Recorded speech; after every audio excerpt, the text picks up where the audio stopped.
All right, we are ready to kick it off for the day. On today's agenda, we're going to be grinding out Paragon and refining build and masterworking. Paragon 200, which is 7 levels away currently, will give us access to the main skill of the 5th board. And I forgot to switch to the actual video, sorry about that. And we kicked off with a be right back instead of starting, which is always great. Oh, we are just off to a fantastic start today. It is not picking up my Diablo.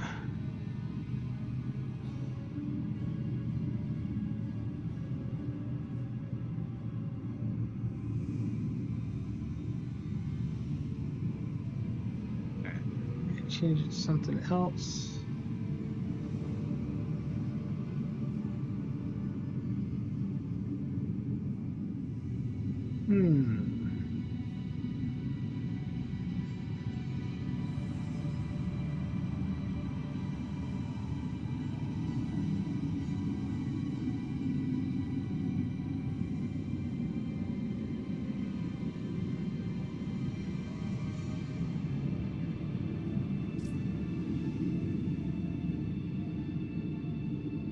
Okay.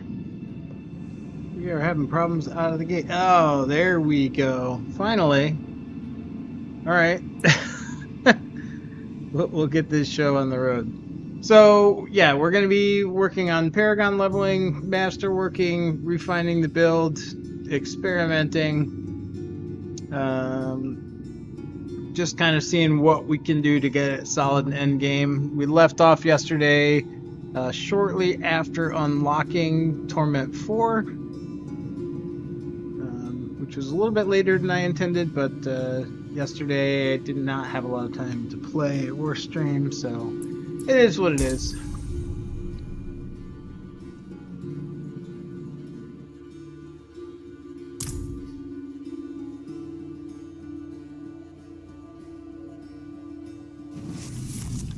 This is fine, as far as towns go. God, Tsubo, you're so emo. Always whining. Seriously, dude. Fuck up.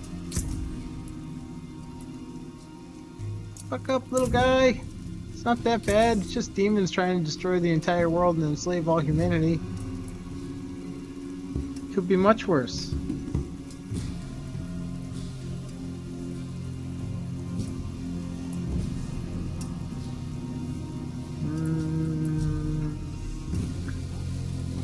I don't want swords because they're slow. Yeah, that's a wand that looks like a sword. That's why I like it. Alright.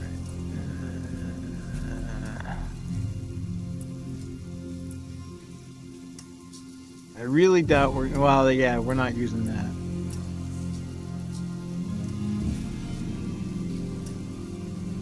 We're not going to use that because, unfortunately... we don't need max life or a lucky hit to heal. It would be nice if we had a lucky hit for mana instead of that, because then this might actually be useful.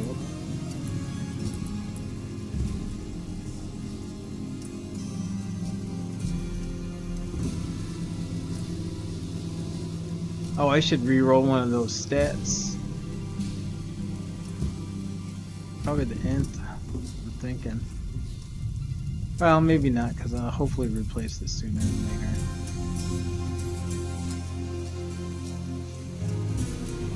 Alright, yeah, unfortunately both of these are kind of useless.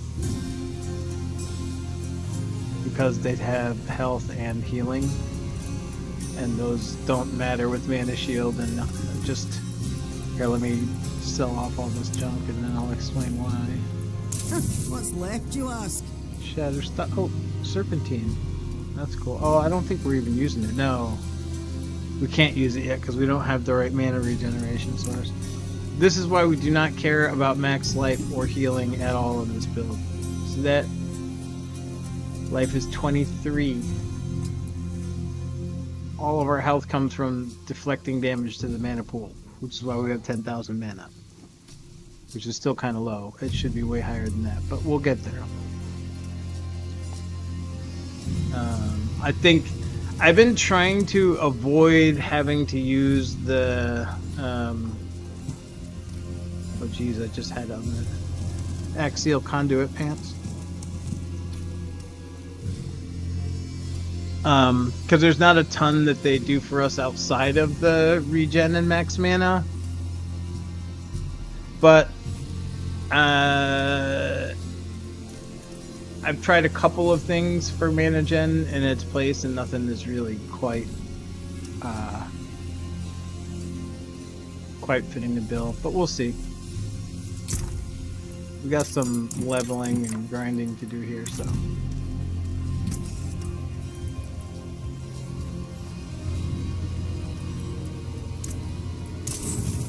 Alright, just check and make sure there's nothing simple and obvious we should do with our gear right away. I don't know, I think I should reroll one of those.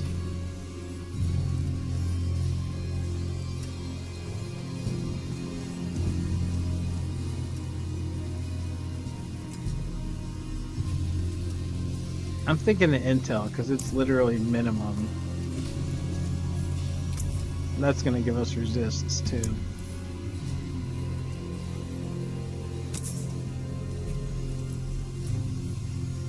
And that'll be a lot easier, because if I reroll damage and I have crit strike and intelligence, I'm going to be getting, like, health options all day. But if I reroll intelligence, that'll come up fairly often. So that's a good tip. If you want to reroll between a damage stat and intel, go for the intel, because it's going to be way cheaper and faster to upgrade. Or they just give you the same thing.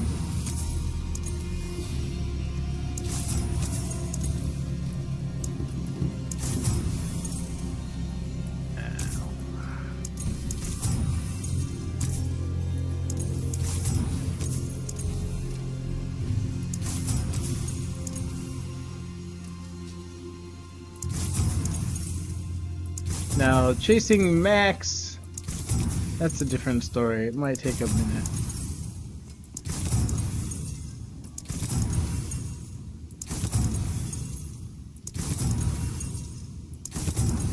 Come on, 157.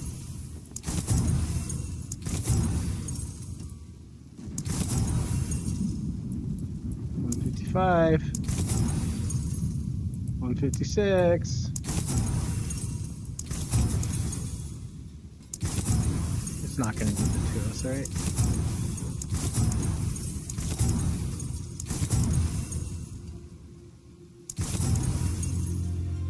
Oh man, am I stupid? I should have kept intelligence and replaced damage with the freaking... Oh. Stunada! Alright, never mind. I should have got what I should have gone for in this particular case after I just finished complaining about not enough mana regen is the chance to replenish mana on there. The lucky hit. Anyway, we got some more intelligence. We went from 139 to 156, so that's a big chunk. Hey, Pixel Princess, thanks for the follow. Very much appreciated. Glad to have you here. How's your day going?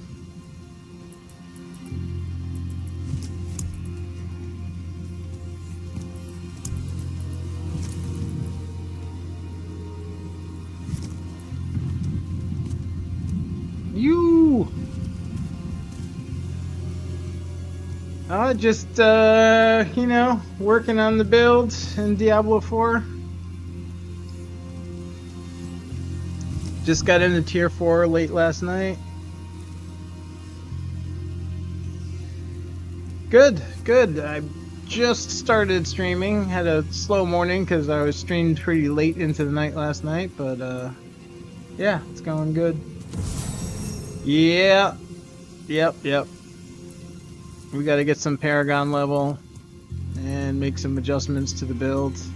This is kind of a weird build because it wasn't planned. It started from a leveling build that I made that only went up to level 35 because I planned on switching to something else, but it kind of just evolved with gear that dropped, so now we're trying to... So the build that I am working with is a Fireball Hydra build. It's not the same as the meta Hydra from Season 9, and it's not the same as the Fireball that some people are running in Season 10. Yeah, it's, I like it. I have a love-hate relationship with D4. Season 10, though, like being just completely honest, Season 10 is absolutely the best season I've played yet because of the Chaos Armor. The fact that I can make a build that is as strong as it is, completely freewheeling and going off my drops and not having to use a meta, not being forced to do that to have an effective build, is amazing. There's probably 5 to 10 times as many viable builds in Season 10 as there ever has been.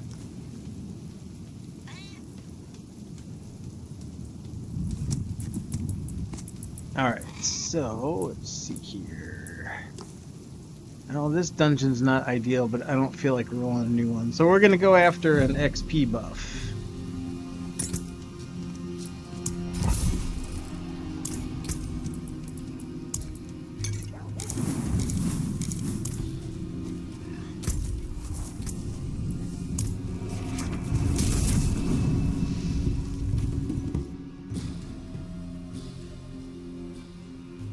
So what games do you usually play?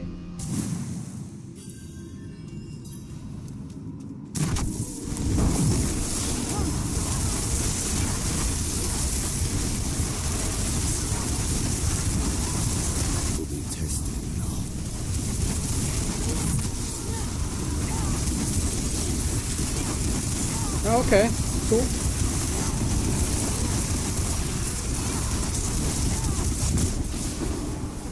I've never been super big on the superhero games, but I've had plenty of friends that did.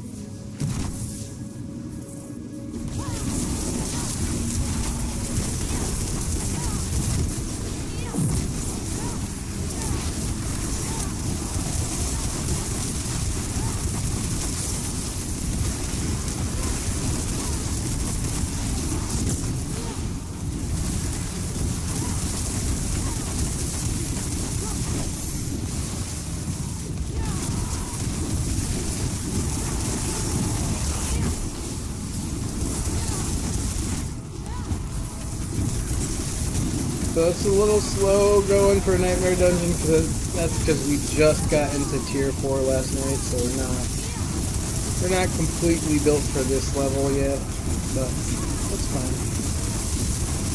We will be shortly. That's what the grind is about, and we're about to get the grind on.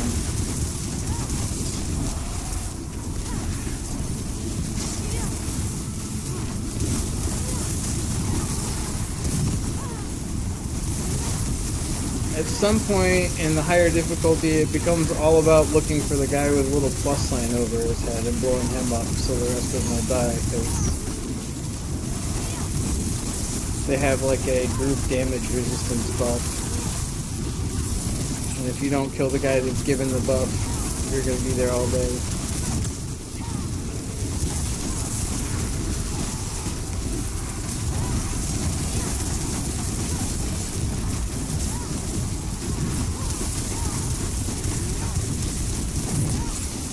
Seems weird. It felt like the pit to get to Tier 4 was easier to do than the... Well, I shouldn't say easier to do because it's not like this is hard, but it does seem like it's taken more to kill these guys than it did in the pit to unlock this.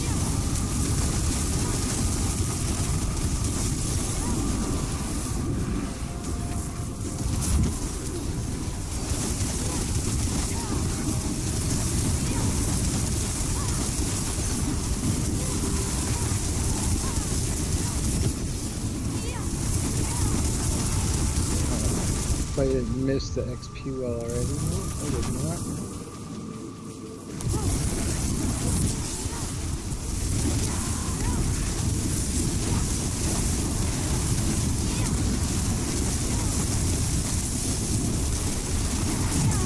So what we're after in here is an experience buff.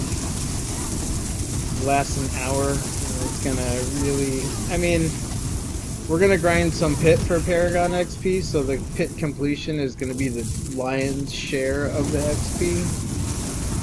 But having this will make a difference, so we'll get a couple levels more than we would have from the same amount of runs. Basically means we'll hit 200 sooner, which means we can go and do other stuff besides grinding and pitting. Because we really need to be 200 ideally to be playing in tier 4.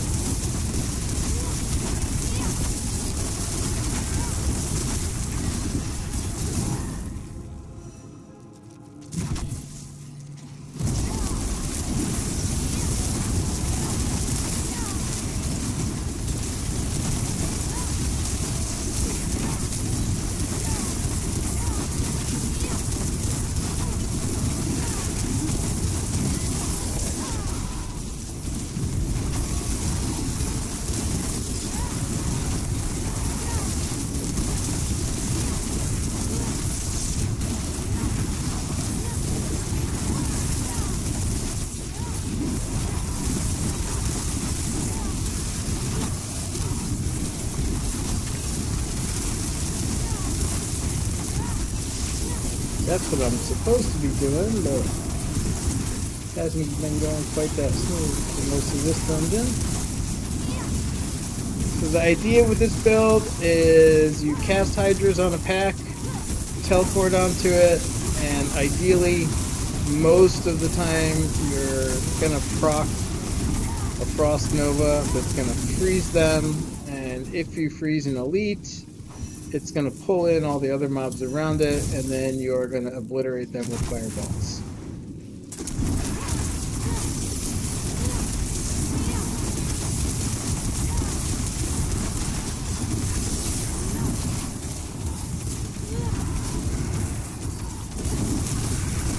Like that. That is an ideal execution of the game of this build.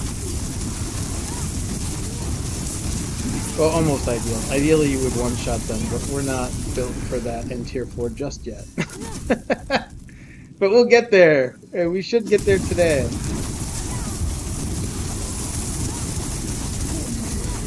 With any luck, this evening's stream will be done for the purpose of putting together a build showcase.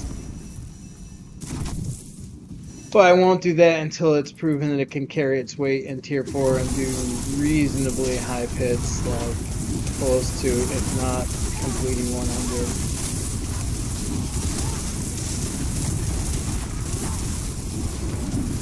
I think I've talked about this many times before, but to me, for builds that I'm making in terms of feeling like I should actually publish the build,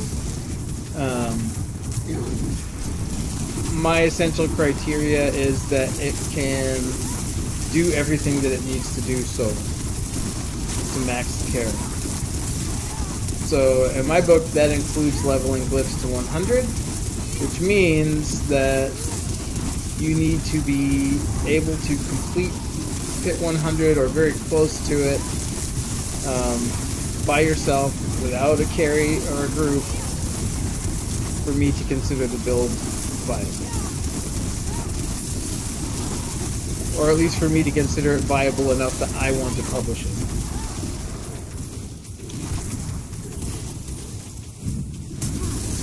At least I can put my skills to use. Wow, where is the XP buff in this dungeon? It's been almost everywhere.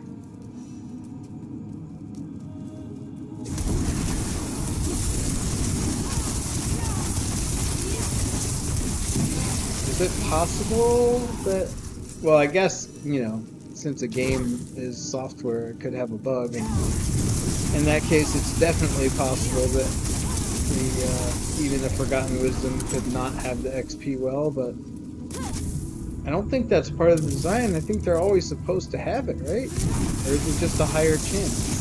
I think they're supposed to have it every time. That's why you don't see it in the other ones anymore.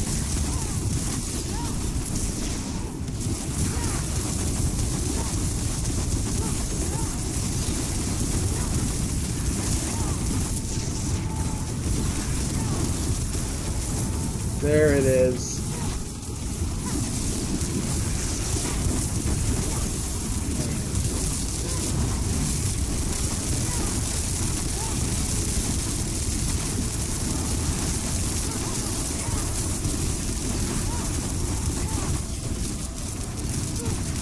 Alright, come to Daddy XP well.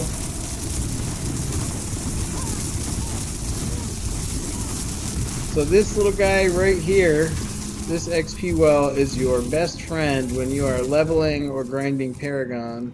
It adds on top of your potions and all your incenses, it gives you another 15% XP gain.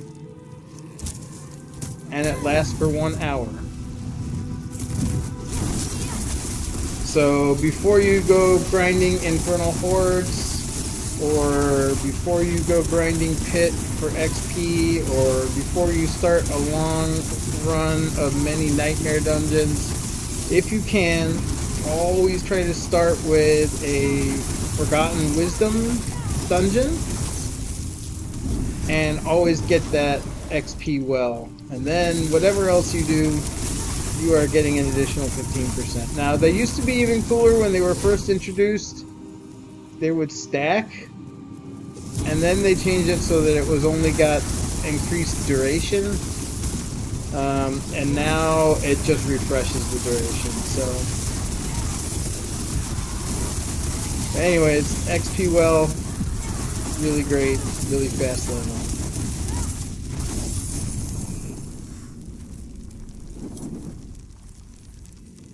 All right.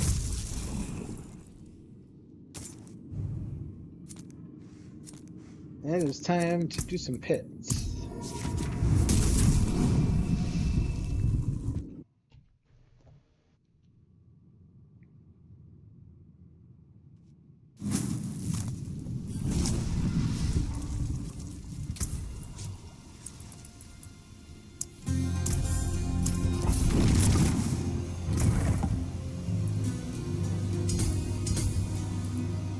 Those are not super beneficial to us, but we have to take them to get here.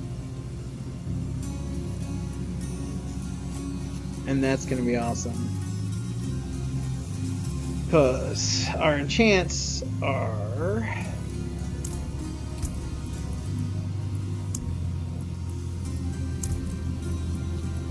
Fireball and Teleport. Which means that when we get down here and pick up this little guy in 1, 2, 3, 4, 5, 6, 7, 8, 7, 1, 2, 3, 4, 5, 6 levels.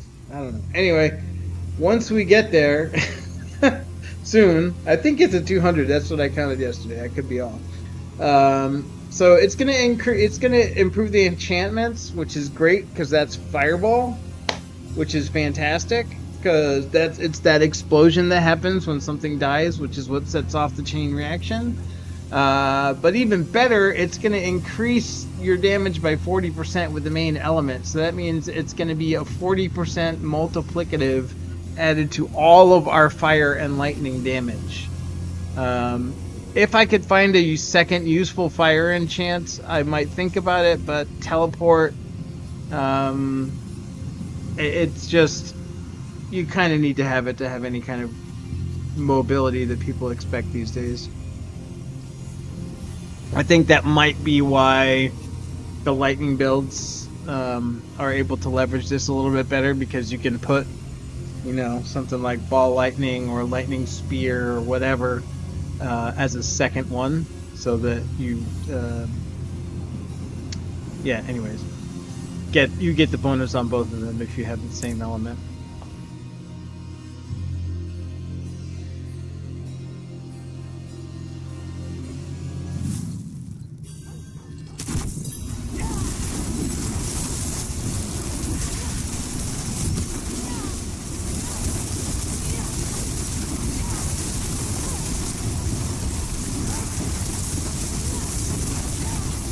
There's the plus sign. There it is. I'm convinced that they intentionally put a pack of like really hard to kill monsters right at the beginning of the pit to deter people who aren't ready for it.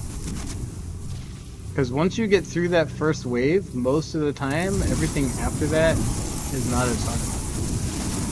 Or not as hard to kill, not as many hit points, or not as much defense. See how fast these guys melted compared to the first pack? Even this one was an elite.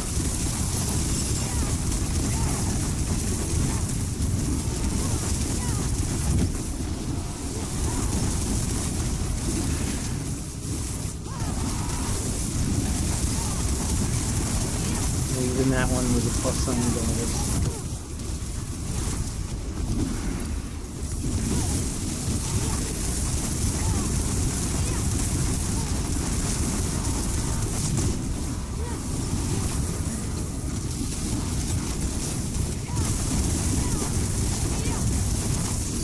These guys are all kinds of spread out. I don't like clustering, I guess.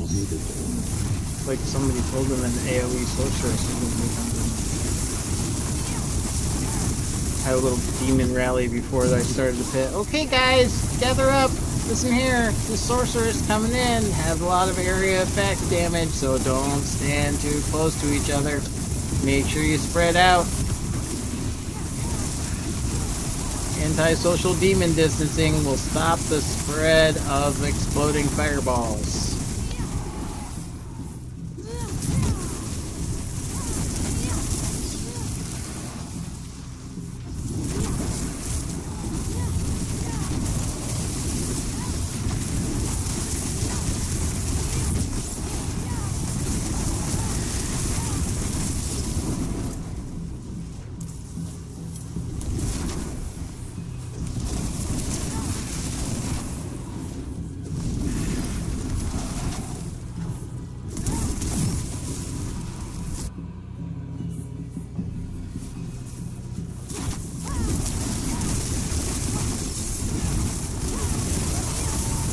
Alright, this is really slow. 3 minutes for the first level.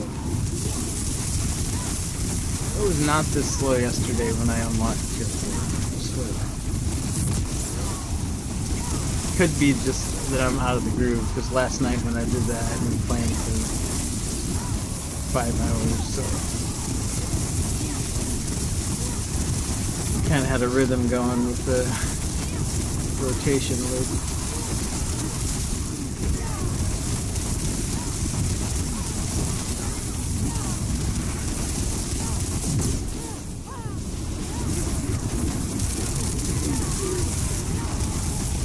Those things help too.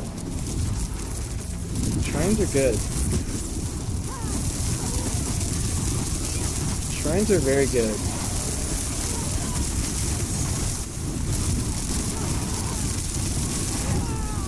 Shrines are bloody gobsmacking.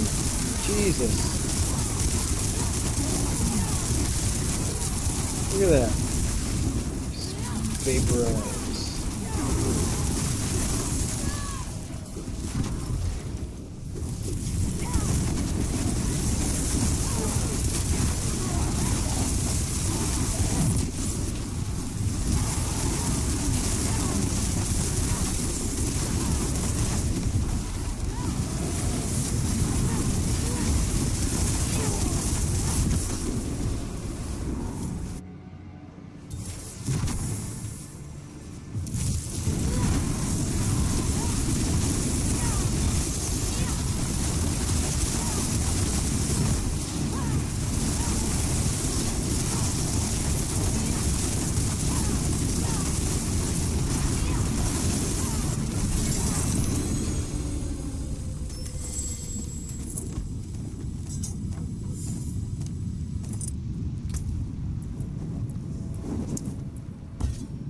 Oh, that's not fair.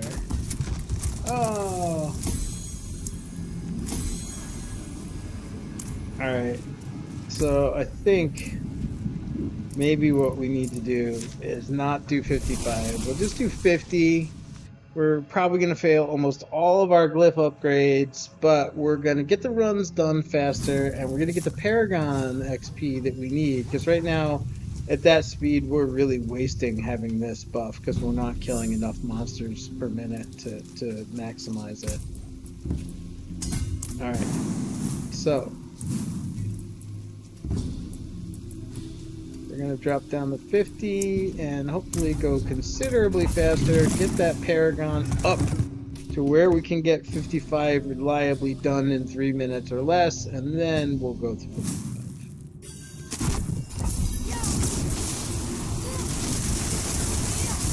Yeah, this is going to run a lot faster.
What? Where did I miss turn off from over here?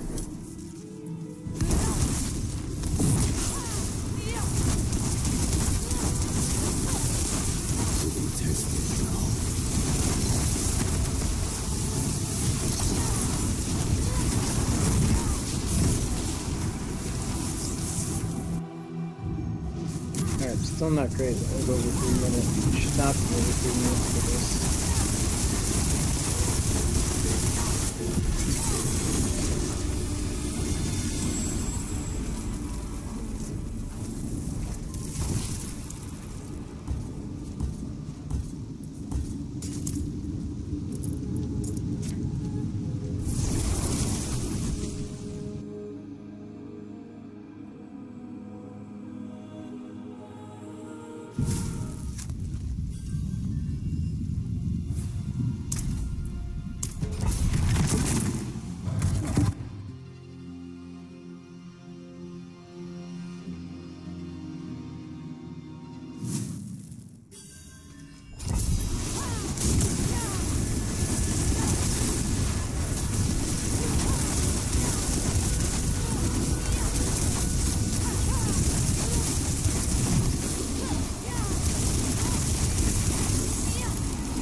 Yeah, it feels like it's running a little smoother.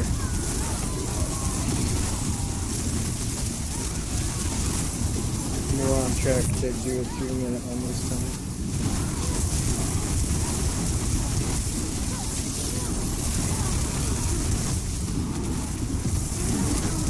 Part of it is the dungeon, the maps, the monsters you get. Part of it is just me not being fully in the groove with the rotation. The gameplay loop, I think.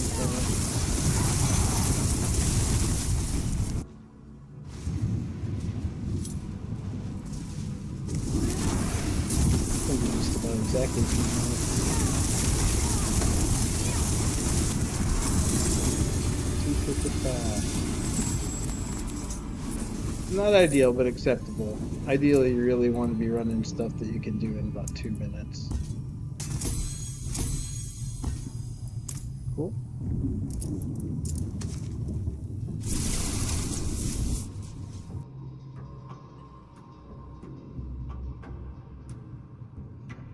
I think we might be getting into one of those phases where just leveling Paragon might not give us enough. I don't know. We'll have to see. We'll have to see when we hit 200, because that should be a significant boost.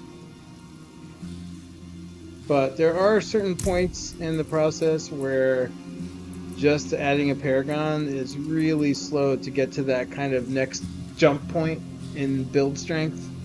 So, I don't know. I kind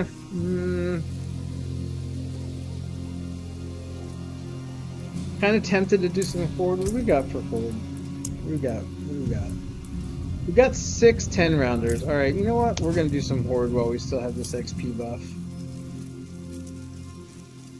I forge more than horseshoes and nails. We're gonna get some obols, or not obols, obdusite, and maybe some gear. There's still a few pieces that I would like to get.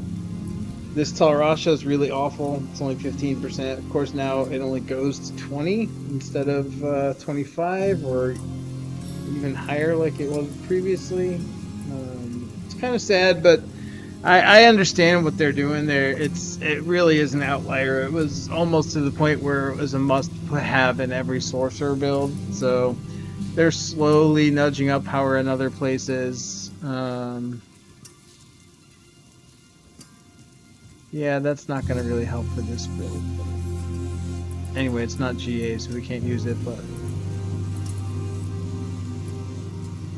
Okay, none of these are usable items. What's left, you ask? Okay. I'll keep my forge hot. Return soon. Okay. And before we jump into that, I'm going to take a very quick break. I'll be back in about 1 to 2 minutes. Stretch your legs.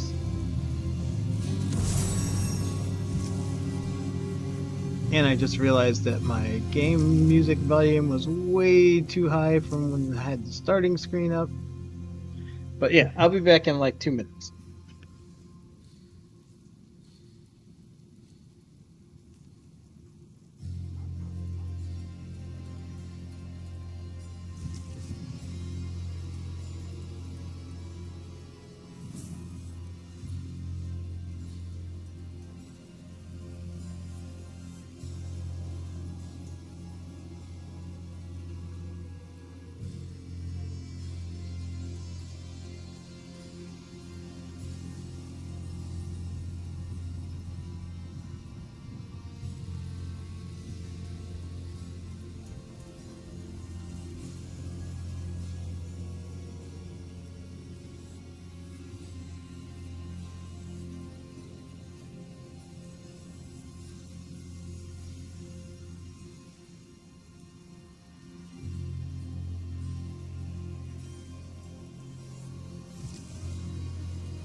Alright, I am back.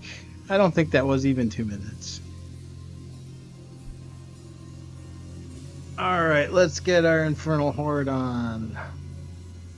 Oh, E. Yeah, let's go do some Infernal Hordes.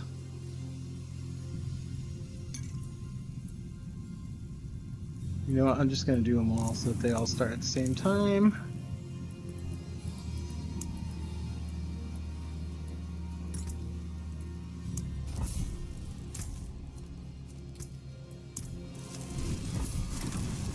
Well, I don't think I've done a tier 4. I probably shouldn't do that.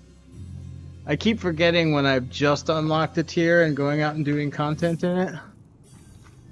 It's probably not the greatest, most efficient way to play.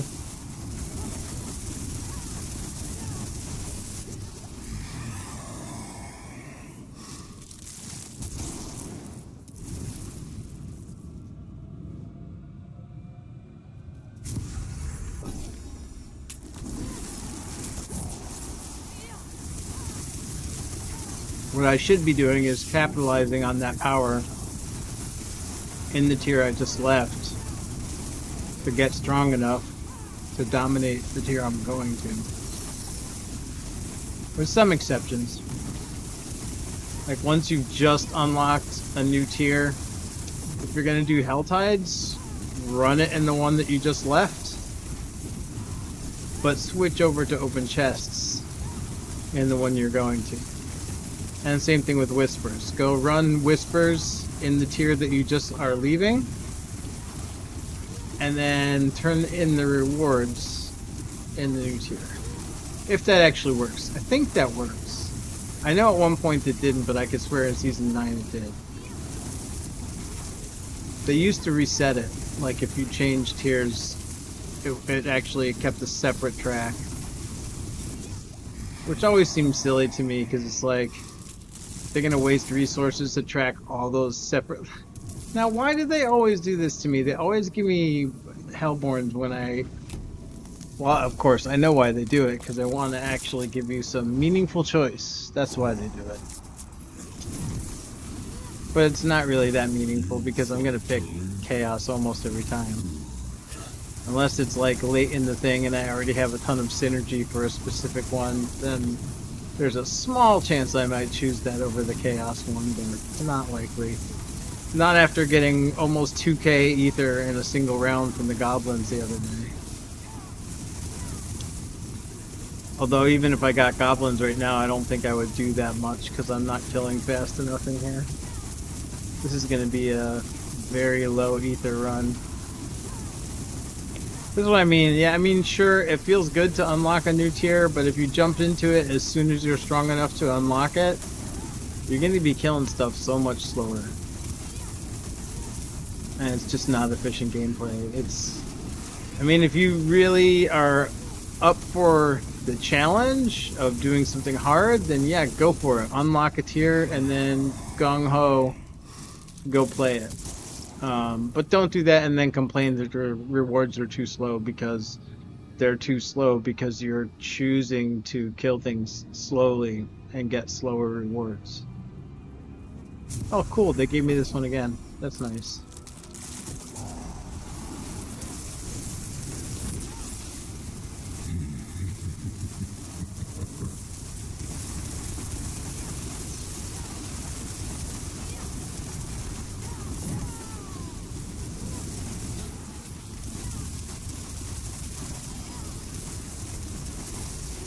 And I know some people will argue, oh well, you know, the faster gameplay should have better reward, or the harder gameplay should have better rewards because I'm achieving something more significant.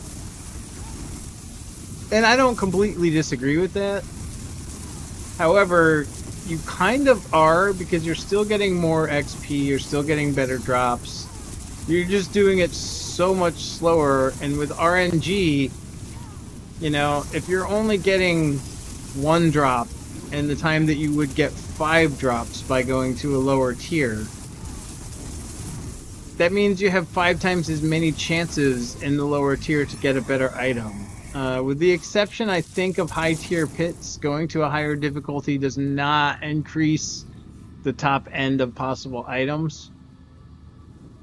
It only increases the odds of getting a stronger one. So if your odds increase is smaller than the number of times you have to roll because you're not killing as fast, it's still less efficient, even though you are technically getting a better reward for your higher achievement. You're just achieving it at a much slower rate, so the accumulation of good items and wealth happens slower. I know that on the surface that makes no sense, but if you think about it, I swear the math checks out. I swear it actually does.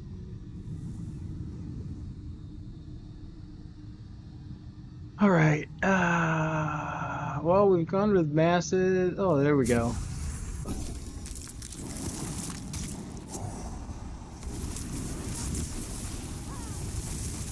I think I have the one that makes these spawn hellborns, right? Oh my god, this ether count is... You know what? This is actually so bad that I am thinking about just porting out of here and cutting my losses, because by the end of this, my ether is going to be so small that I'm hardly even going to get any... Oh, well, that's one thing. I guess with Infernal Hordes, there is some consolation to that, because you do actually get more Obdusite per ether spent in the chest, but I still don't think it's going to make up for how much slower I'm killing than I would be if I was in Tier 3. Like in Tier 3, I wreck hordes. All of this would have been dead the second it spawned.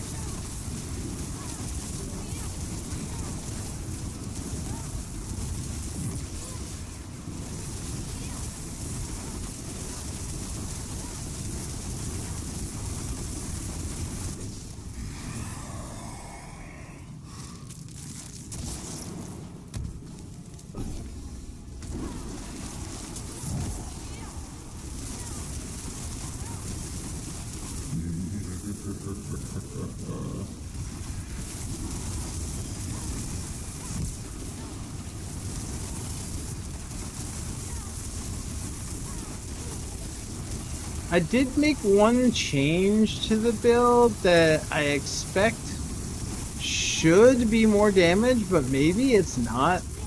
I swapped Ancient Flame and Storm Sword between an amulet and a one-hand weapon.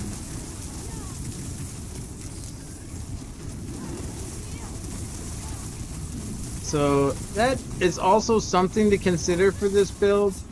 That, oh, snap. Are you serious? Damn, son.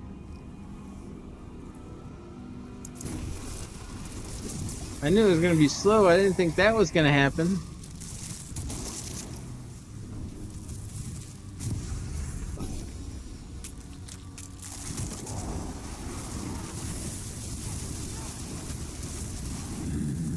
Guess I was yapping too much and not watching my health enough. It happens. It's not an easy life being a small channel streamer, trying to keep constantly talking. When you don't know if anyone is in the channel or not, just in case someone might come in or might be there. And then also not being used to streaming, to have to balance that with actually paying attention in game and doing well enough that people would want to be interested in watching you. I'm not complaining, mind you. It's fun.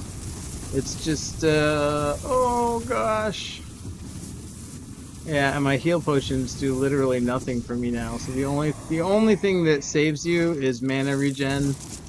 And right now, my only real mana regen requires me to not take damage for 2 seconds. Oh, okay. Well, it's not a chaos, but it is goblins, so maybe we'll...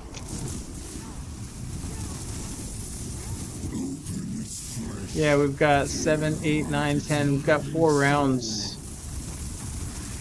of having goblin spawns during our run, so... Maybe that'll help make up for the incredibly abysmal ether count.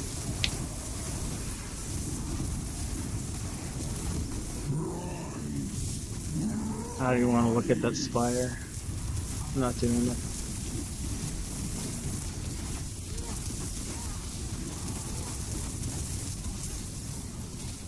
Uh-oh, uh-oh, oh no. Oh, when I get CC'd, I'm pretty much dead.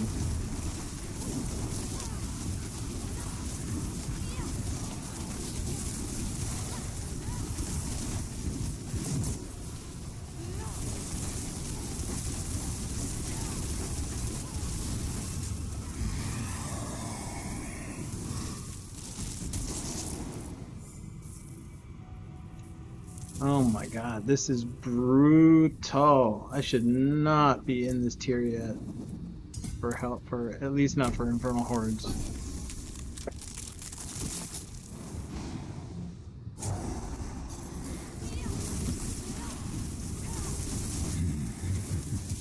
Build is not ready.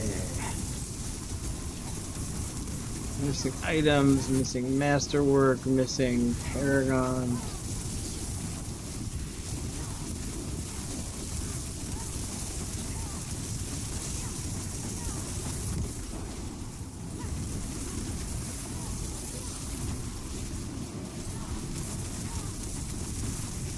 Yeah, no, don't stand still, dummy.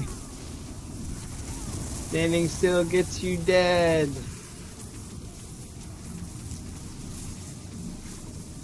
Alright, we successfully avoided damage long enough to get some of our health back.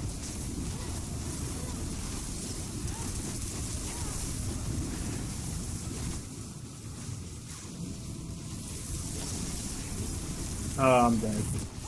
So dead. Oh. Saved by the bell, quite literally.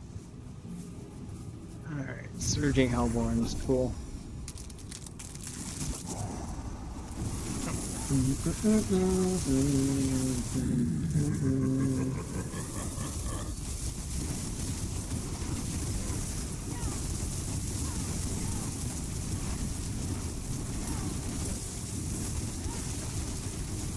Now I may use an old trick that I used when I was first going into Hellborns, or into Infernal Hordes, when they were just added to the game, and I was way weaker than I should have been to be able to do them. I was able to survive and get through them by just hiding in one corner and kind of trying to avoid the other things that spawn. I didn't get a lot of ether, but I got through the last round and killed the bosses, and so I was able to open the chest and get something, which at that point was important because there were some things that I needed to get from there that I could only get from there, or most effectively get from there even with low ether.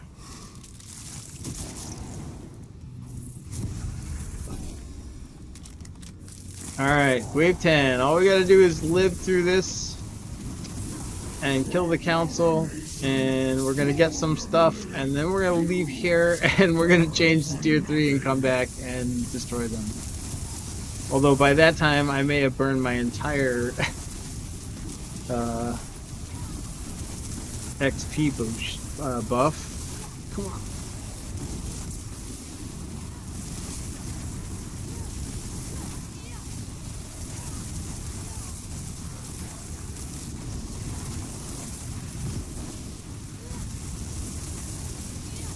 The nice thing about this build is once you kill a few things and the chain reaction starts, you quickly can kill a lot of stuff. But sometimes it takes a long time to build up to getting that chain reaction started. Oh man! That's fine. I can still revive 3 more times, but I'm gonna wait out the clock because it's pointless. Alright.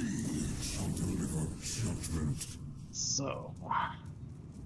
technically, I can die twice on these bosses and still finish this. Why isn't it opening? Oh, I forgot. I have to choose now. Big choice. The one that I don't have anywhere near enough for, or the other one? It doesn't cost anything. Let's see how much I can get for 120 ether.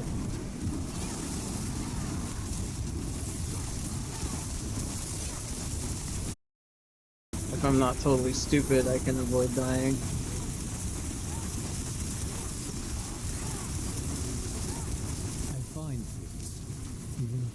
That looks like a good cue to avoid damage for a second and get a heal.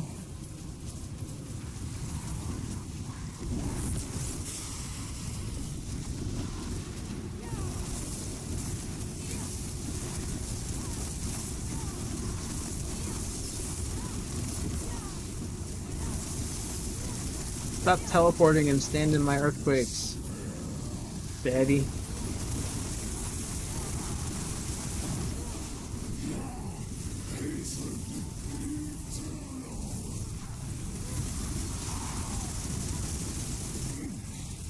You're going down, son.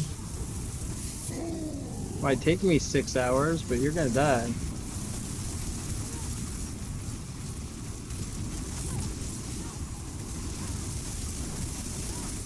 Oh, that's a new one, that blindness follows you out of the area, or did it not come from an area?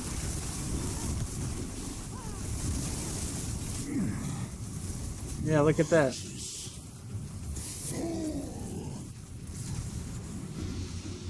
Alright, you do your little teleporty thing. I'm gonna run around and get healed to full while you can't heal. I'm gonna come back and stomp you.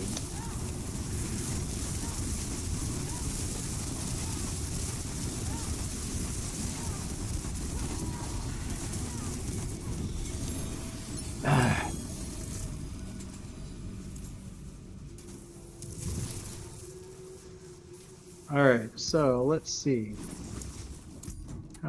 Nope, that's not what I wanted. I always do that. I always click here thinking that's a chest. Alright, never mind. I want the bag. Okay, so we got 2243. Let's see what we get for 135 Obdicite. Or 135 Ether. It's not bad. What was that, like 1200? Let's take a look. We had 2243. And now we have... Yep. Yep, it was right around 1200, maybe a little bit more.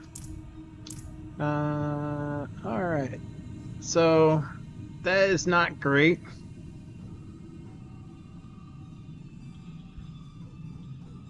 Not by a long shot. So we'll rectify that right now. Import up the Saragar. Oh, you know what? We got something to pick up here first. Let's go do that.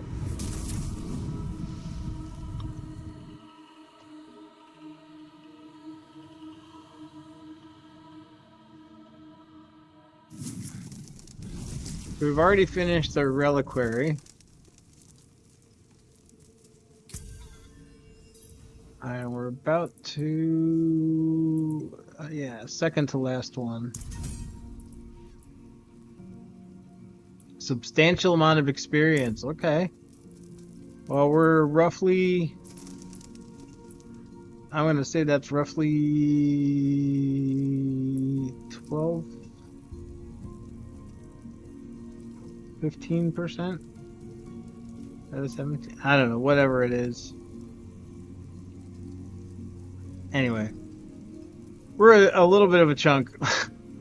About one icon's worth of a chunk of a bar in. I can't do math this morning. I don't know. I'm not awake or something.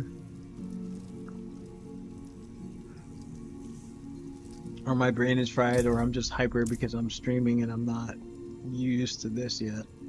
Yeah,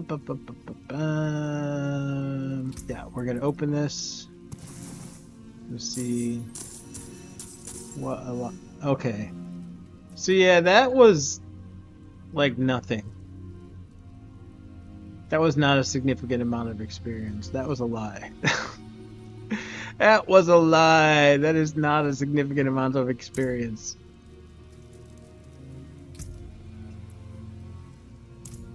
Alright. Whatever. It's fine. I feel like I should demonstrate that by getting a significant amount of experience.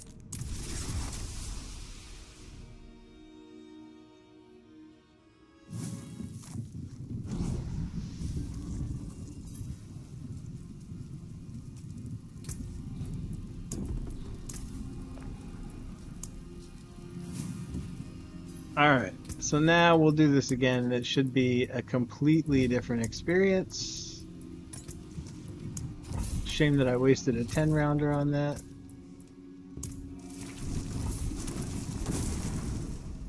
I think I got a bunch of season journey stuff in tier 3 to do still too. I should check that afterwards.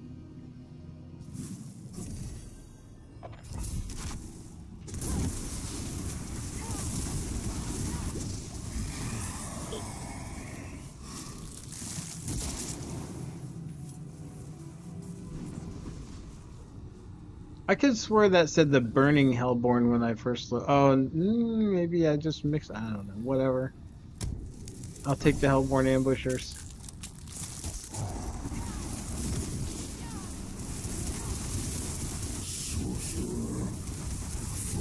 We'll probably have as much ether in the first one or two rounds as we did in the whole thing last time.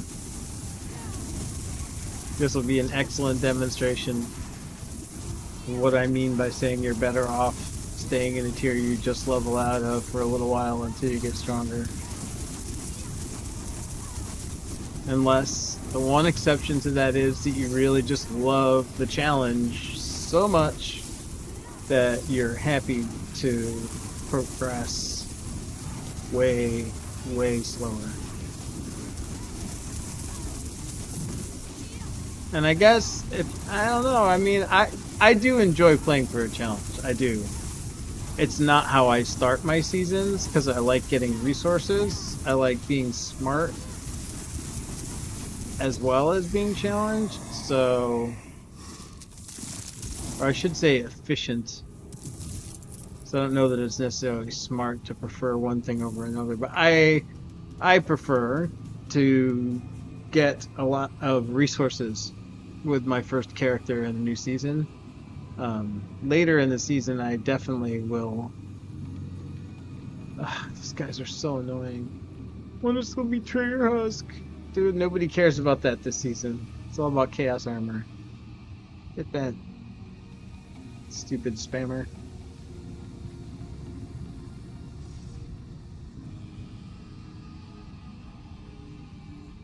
Alright. We're gonna take this. I never would have taken this in tier 4 at this stage of my build because I would have just gotten wrecked. But here it's actually gonna be, because we're killing so much faster, it's actually gonna be a decent amount of ether.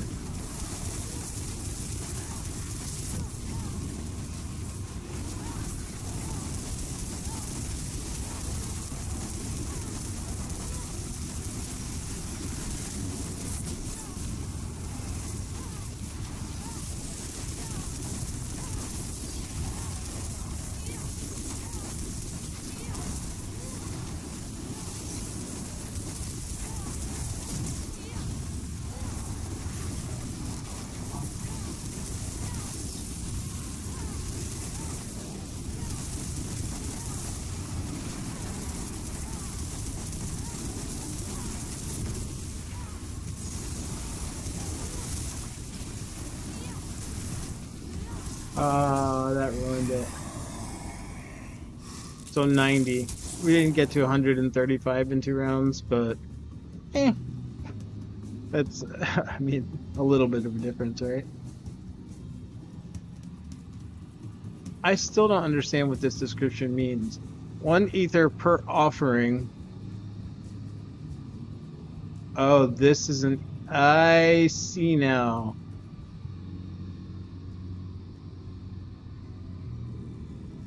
So every time you choose, it increases. I think I understand this. Still not totally sure, but I think that once you choose this, every one of these things, which are offerings... Oh, you can... I've been playing this for so long, I did not even know you could do this.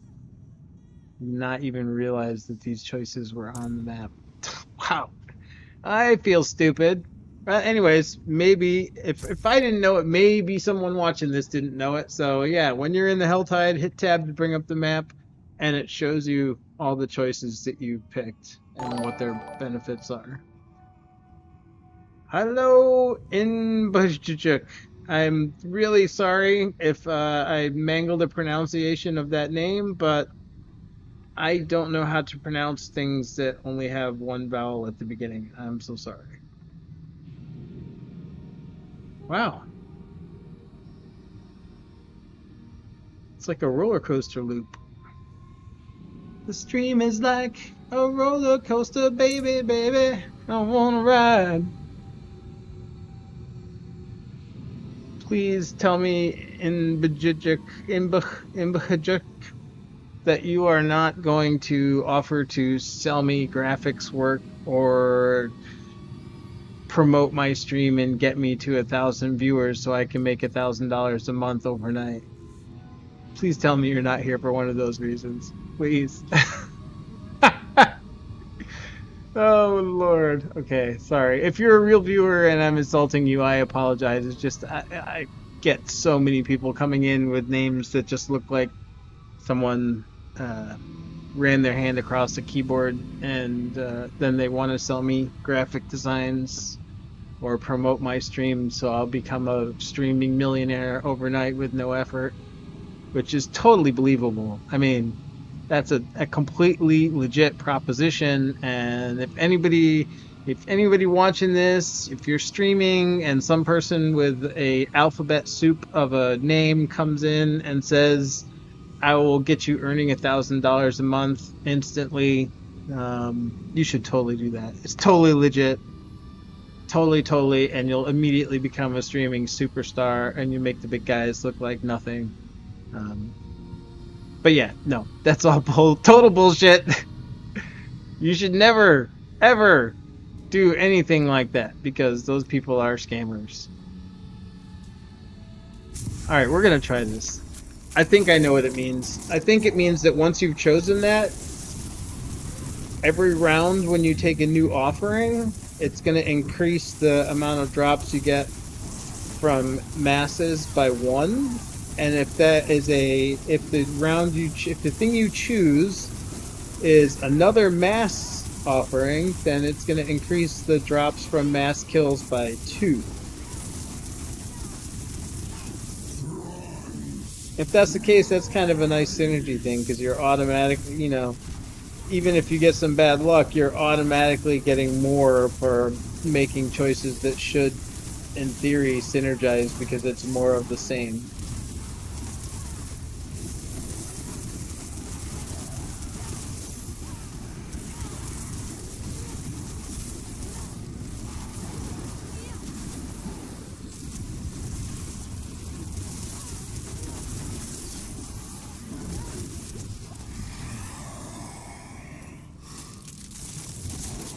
Ah, you buggers. They would give me Summoned Hellborn at the same time as Chaotic Offering. Well, maybe I'll get that again. I just gotta go with the Chaos when I get them. Just the possibility of getting those goblins again will probably make me choose that every time. Especially with this build, because this build is just made for goblin smashing. I mean, you can see I can just stand in the center and reach everywhere with insane AoE.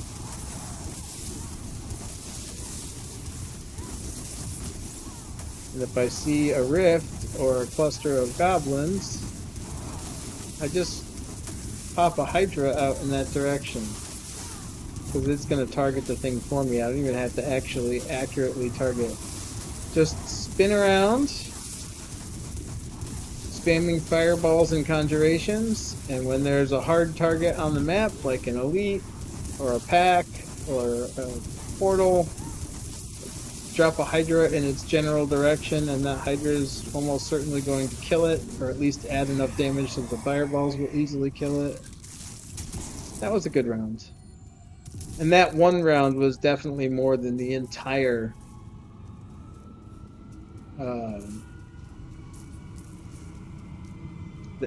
horde on tier 4 for this character whose build is not ready from tier 4.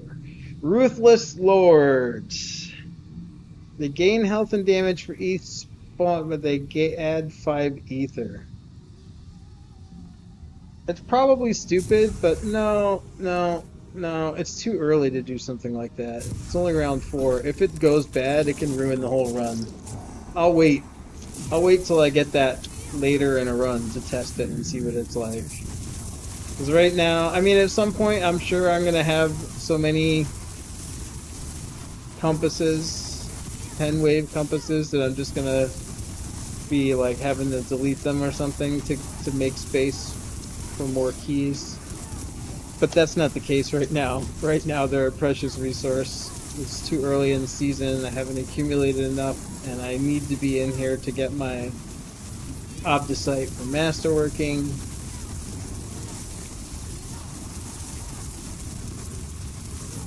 And with any luck, we get close to 1,000 ether in this, and we'll see just how good this is for masterworking. For anything that's not a spire.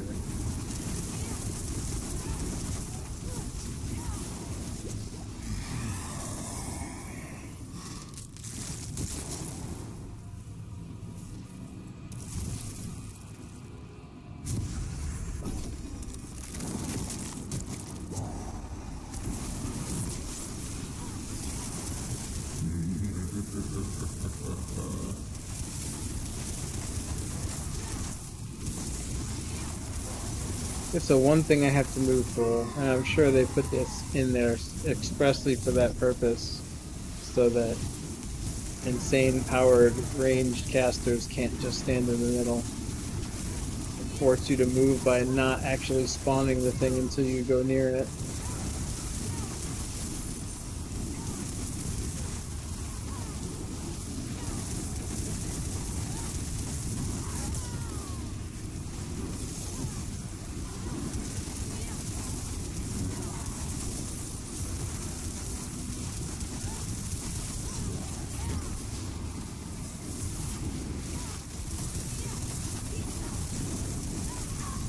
I will say this for Infernal Hordes, even without the chaos, they really stepped up the game.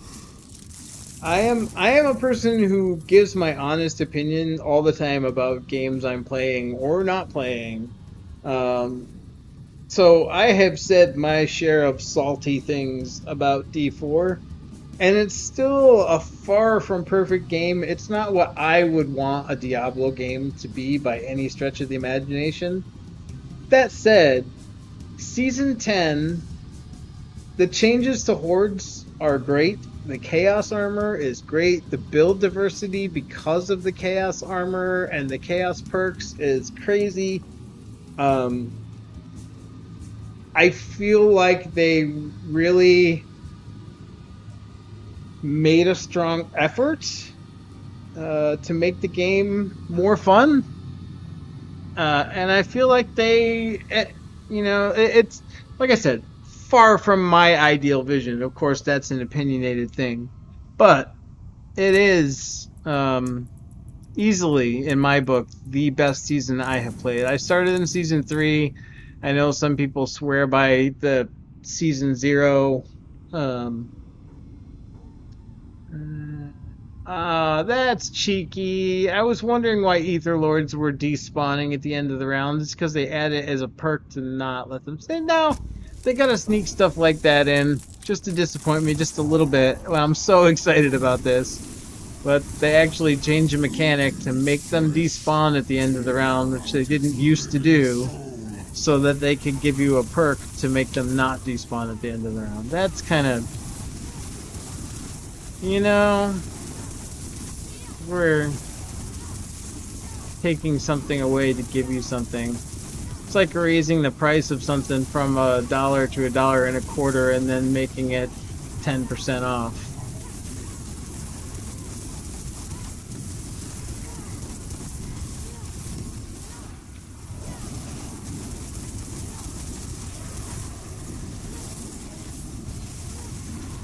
And if you don't see why that's a problem, you probably need some mathematics re-education. A problem for the consumer, not a problem for the people selling it. Anyway, I digress. Yeah, but anyway, season 10, and I don't know, honestly, I don't know what's going on at Blizzard, or specifically in the Diablo team. I know they unionized. I know that Rod Ferguson left, and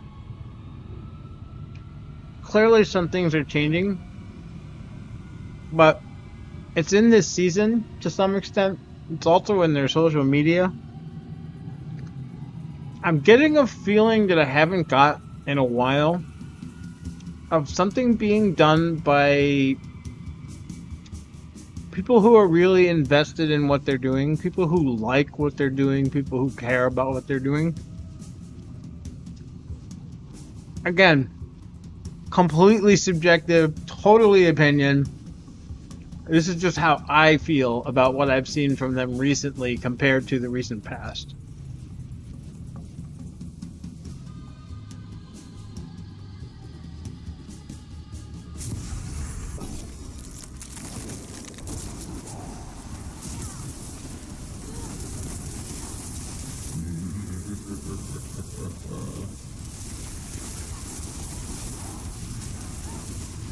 And that is not to say that, you know, in the recent past they didn't care about what they were doing or they didn't like what they were doing. But I can say that my experience did not give me the feeling that it was being done by people who were invested in it and enjoyed it and believed in it.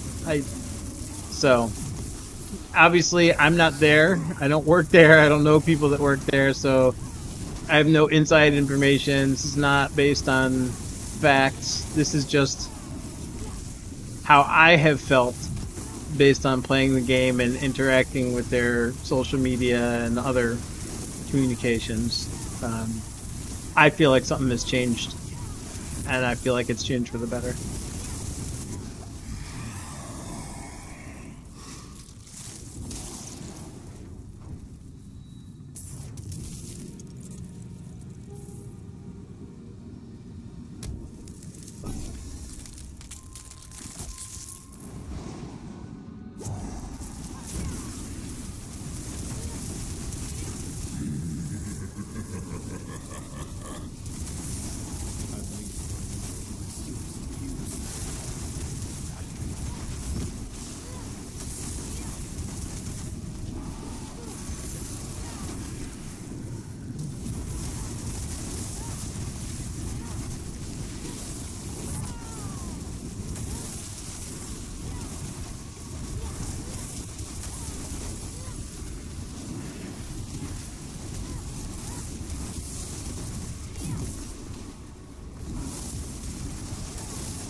I don't know.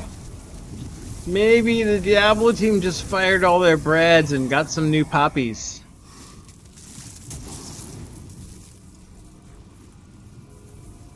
And if you don't know what that means, ha ha ha.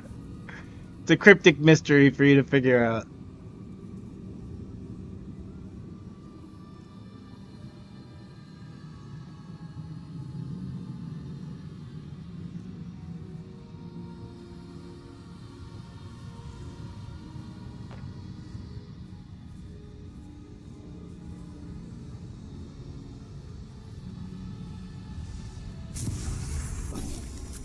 Alright, here we go, round 10. Looks like we will surpass 1,000. Probably not by much. To me, 1,000 is kind of the benchmark of whether it's been a good run. It's just a personal thing. I feel like I've let myself down if I don't get at least close to 1,000 ether. I don't know why that is. I have a feeling in this season that expectation is going to be raised with the chaos. I feel like it's going to be normal to expect more than that. In fact, I might even go as far as to say that it might be a reasonable expectation to whatever your previous season's expectations of a successful run were. You might like maybe add around 666 to that if it's a good run.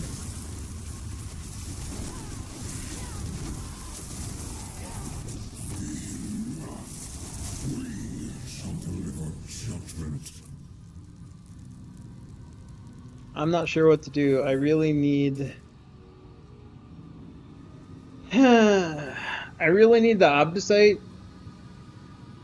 I'm going to do the Obdusite on this run. But I've also seen videos of people doing Bartok, and when they open the chest, it's like 8 freaking Chaos Uniques. I'm sure that's like a 1 in a million. It's like getting a 3 or 4 star mythic, but I've seen videos of it happening, so I know it can, which makes me want to kill him. But right now, I need the Opticite, so I'm gonna make the boring choice. I think that's part of what leveling efficiently in this game is about, is sometimes making the practical choice instead of the exciting choice.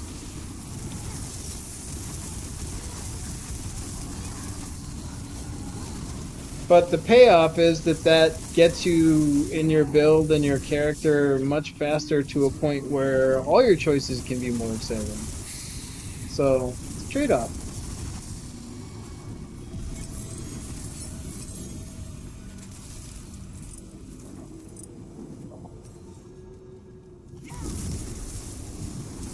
Plus, with boss mats and obol vendors, I've got enough other places to gamble right now that I can afford to be practical when it comes to getting gems and Opticite. Oh, I forgot to check how much I had. But that was 160 per, so you're roughly getting half per the amount of ether that you were in tier 4. But we got over 1,000 instead of 135, so we should have got theoretically 8 or 9 times the amount. I don't think we did though. I think there might be caps on it. But yeah, okay, so we got about 1,200 before, and that put us at 3,000 something. So we got about 3,200.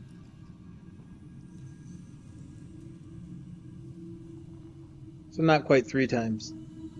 There's got to be some kind of cap.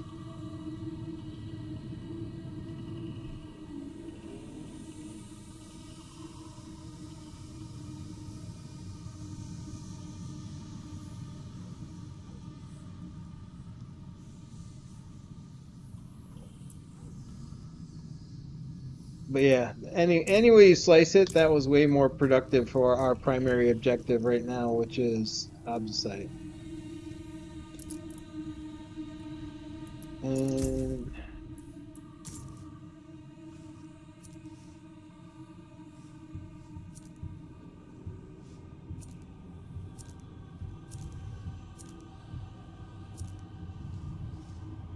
can I get a quick whisper?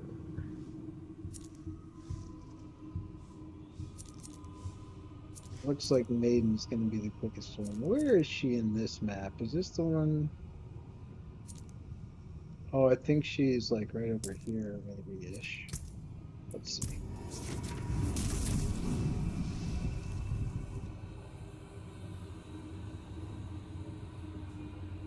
We're out of the Forgotten Wisdom XP buff, so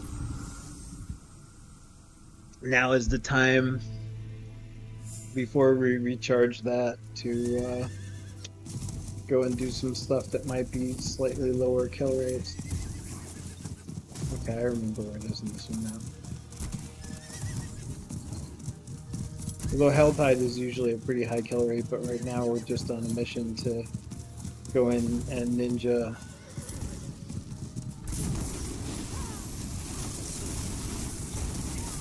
This should be a whisper. Why wouldn't it be? I haven't done this. I find things, even if they don't want to be found.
Was it actually not a whisper?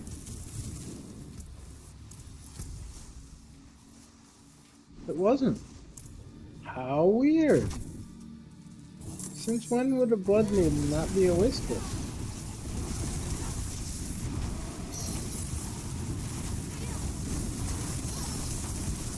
Why is all this infernal warp waiting around here? I haven't been in Helltide today at all.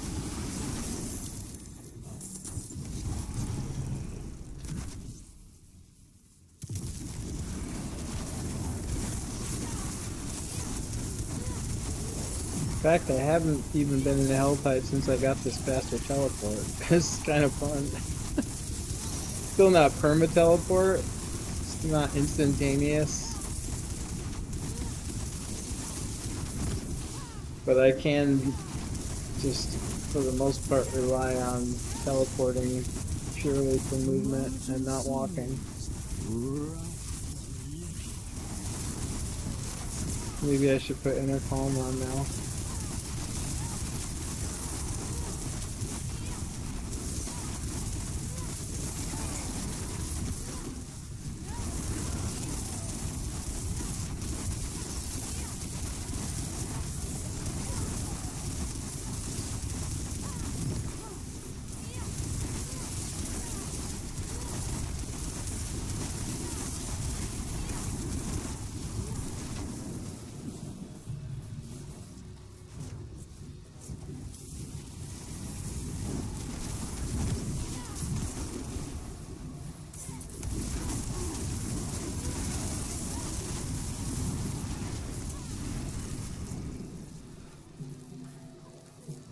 Oh, not quite there.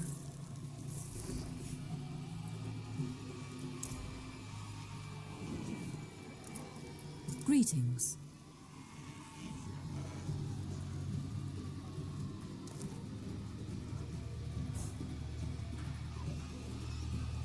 Oh, it gave me stealth.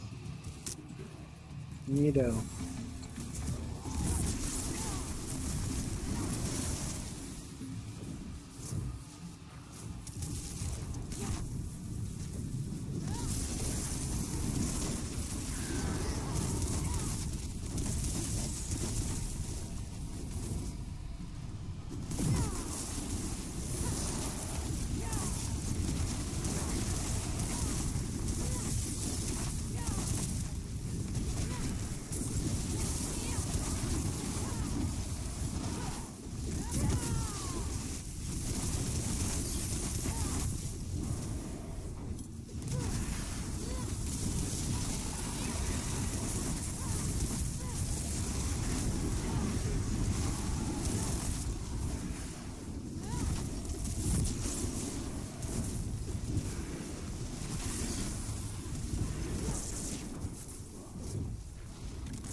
It's not gonna work again, right? There's gotta be a timer on it.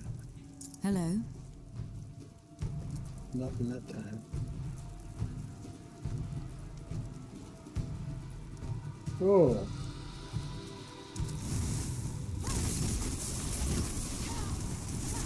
That's weird.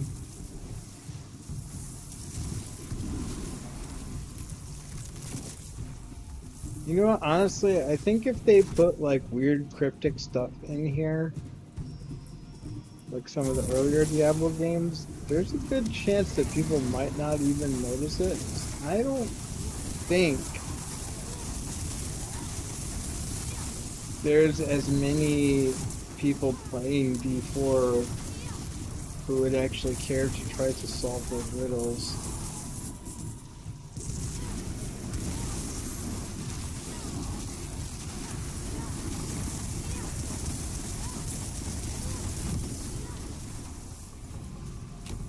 I've seen some posts about weird stuff in D4, but it all sounds too made up, and it just feels like trolling to where I'm not motivated to investigate it. I mean, you can't even perfectly activate a chat gem in this thing normally.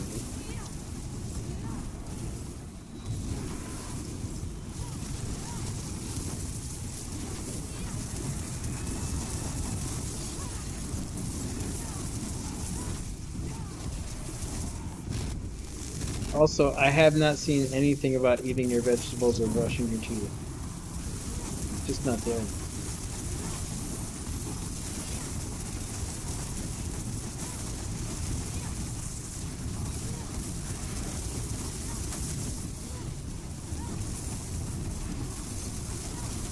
What does that mean?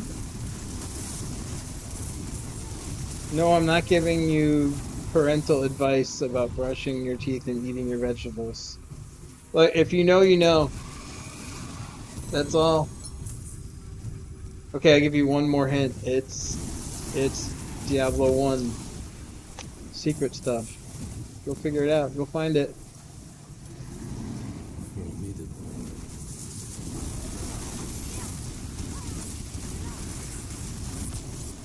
Oh, approaching favor cap. Oh no! But there's nothing I can do with it.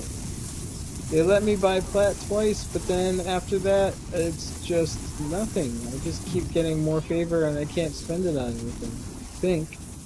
That's how it was last season, I'm pretty sure, unless I missed something. Maybe I'll go and check. I mean, I am wearing this armor, which should tell you something about where I'm at with favor.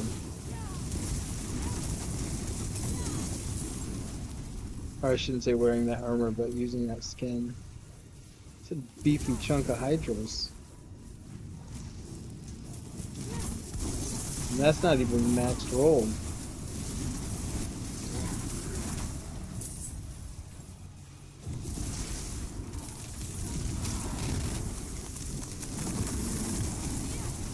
I so hope I someday find another mythic chaos portal.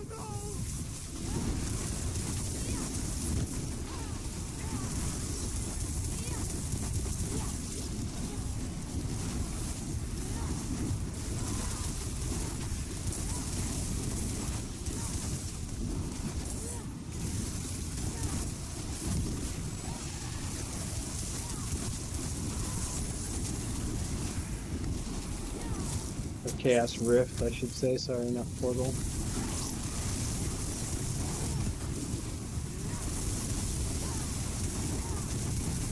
Crazy thing was I found that in Torment 1. They might actually have better odds of finding them in lower ones just because you can kill everything in the zone so much faster. Which means over the course of a Helltide, if you're seriously just flying through the zone and destroying everything, it means you're gonna spawn more rifts, which in RNG, higher quantity always means better chance for quality.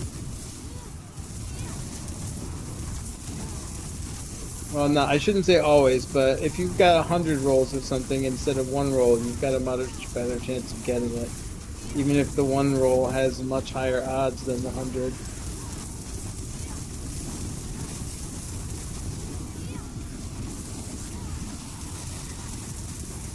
I shouldn't say much higher odds, because they don't increase the odds that much, which is why it can be a smart play to do more low chance rolls than less higher chance rolls. Because a higher chance usually isn't that much higher.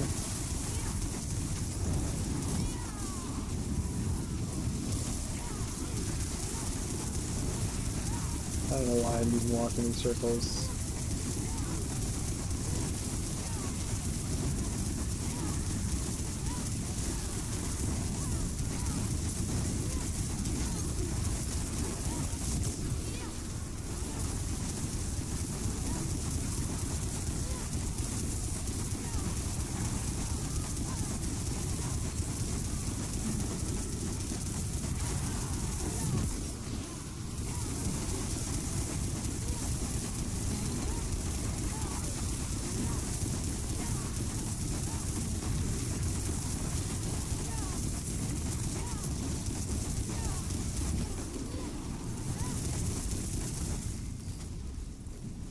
Or it's done and it just didn't despawn. How weird.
wasted now.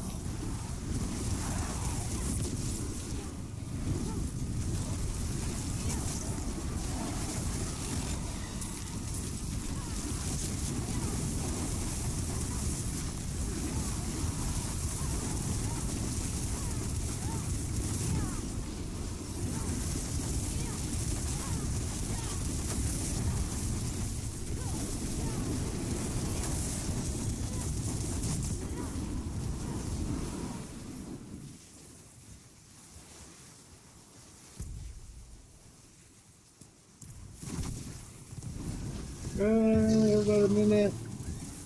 If that. Your clock has been off. I'm showing the wrong amount of time remaining. Right now it says 2 minutes and 25 seconds. Guarantee you it ends in less than that.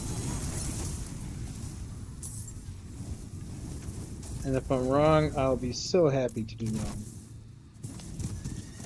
2 minutes 11 seconds. We're going to keep a close eye on it. 2 minutes 6 seconds. 2 minutes.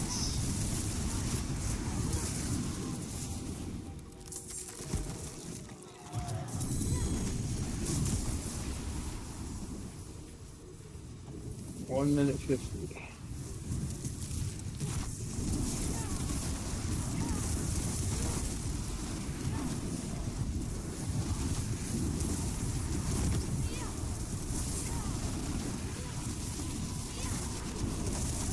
One minute 30.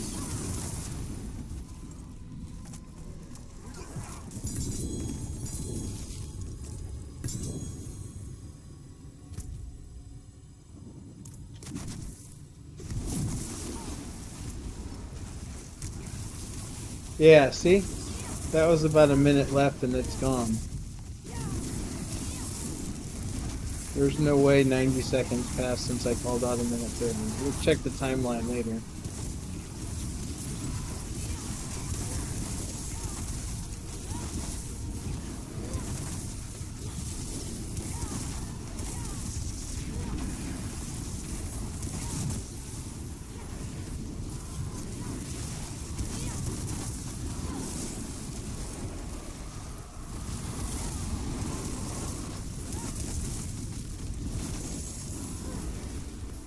So I think I got the last thing for the seasonal quest line. I think I saw that. Oh yeah. Yeah, it counts reset. So we're gonna go pick that up. That'll be cool. That'll be a spark.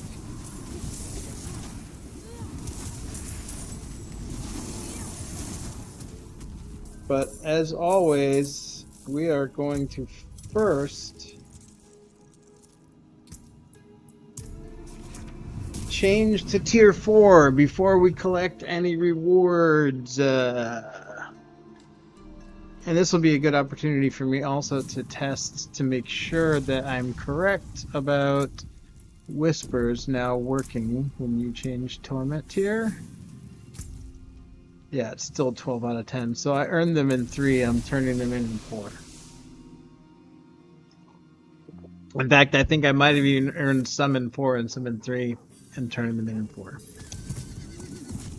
But I definitely did not have it full when I left 4 the last time. Yeah, we're going there. Service fit for a king.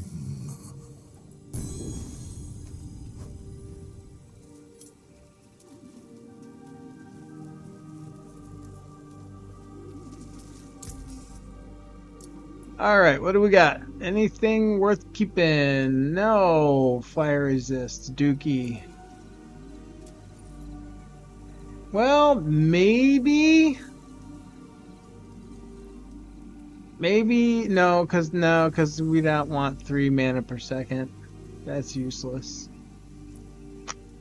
Alright. No. No.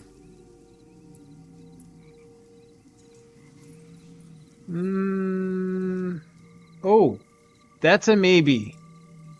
So that had has a chance. Oh, but we'd have to re-roll that because that's dookie. It needs to be the max.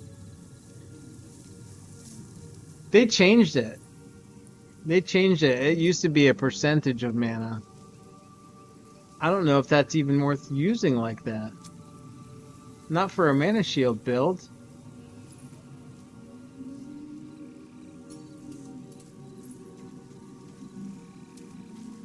I'll have to check into that. Well, there's a possibility that that might be useful.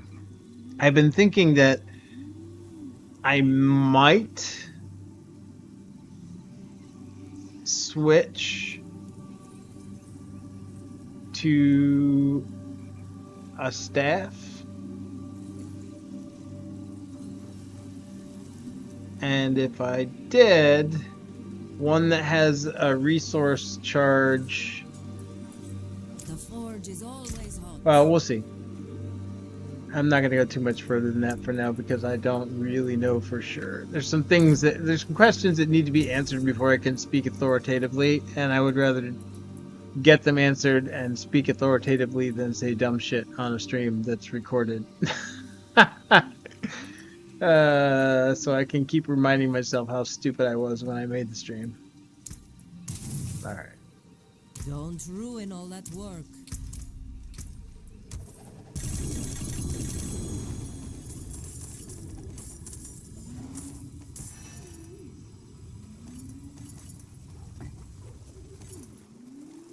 Alright.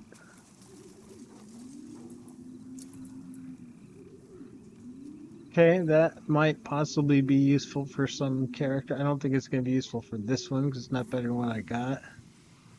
Maybe a fresh 60 on an alt at some point. That's garbage. These two, I could see a possible use case for a fresh 60. Come back if you need the forge. They could potentially be placeholders.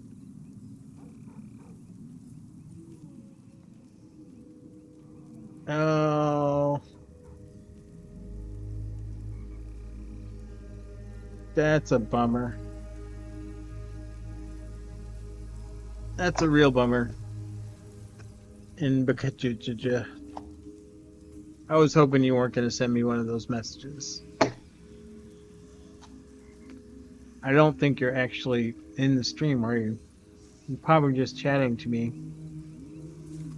You're an API of some sort.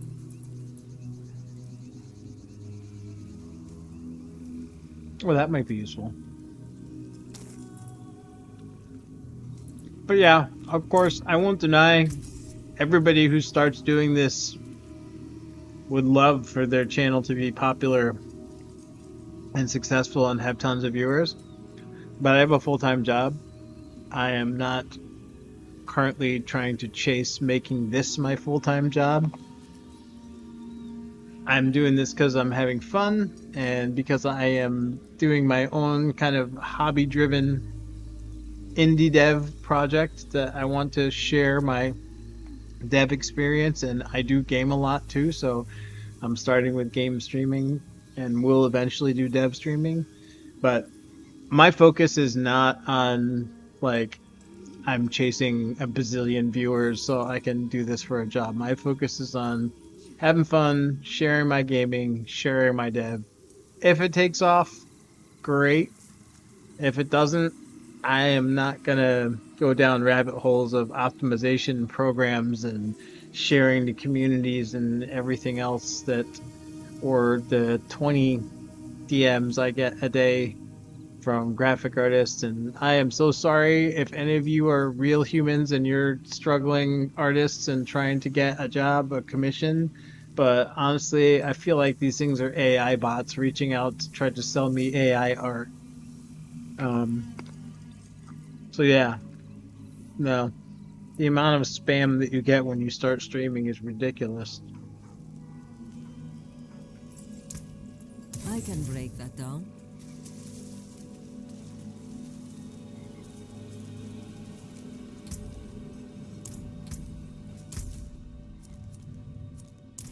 But I'm not interested in an optimization program to earn $30 an hour. if you're listening to the chat. If you're listening to the stream, that is. And if you're not, then you don't need to get a response because I'm not typing it to you. Because that means you're just using an API and some third-party tool to send this message to a ton of streamers.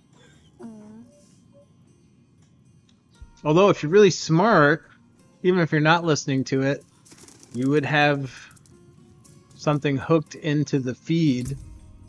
I expect you will need that. And transcribing it for you. Okay, cool. We got a few chaos pieces. We got a spark.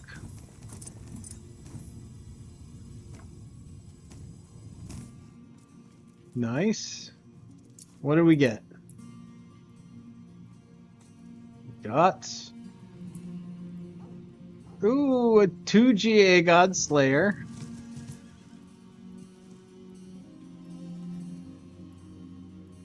We have max CDR. We have good max life, and we have GA all stats. So that is the same slot. A increase to cooldown reduction,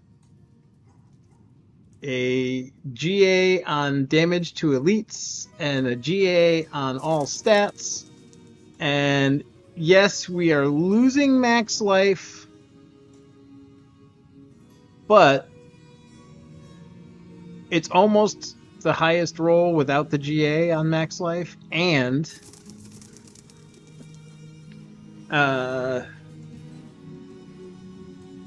max life really doesn't matter for this build because we're using Mana Shield. So yeah, that's good. Alright, Mother's Embrace again. And it's GA on Lucky Hit. Critical Strike is almost max. Attack speed is closer to max than minimum. All stats, again, closer to max than minimum. But it is Mother's Embrace. Now, the one thing I can say about that is that it's a potential for the mana regen. It's a potential for the mana regen. But other than that, nah, not so much. Alright, and we got some Chaos Armor pants. Let's see what we got.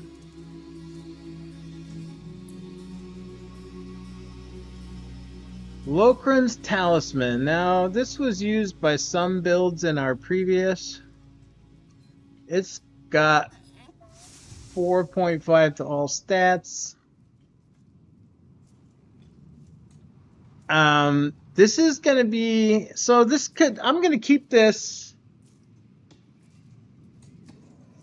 This might have interesting potential just in the unique aspect, because you're getting a half a point of crit strike chance per point of primary resource. Oh no, it's capped at 48%. So it's going to give you a flat 48% no matter what in this build.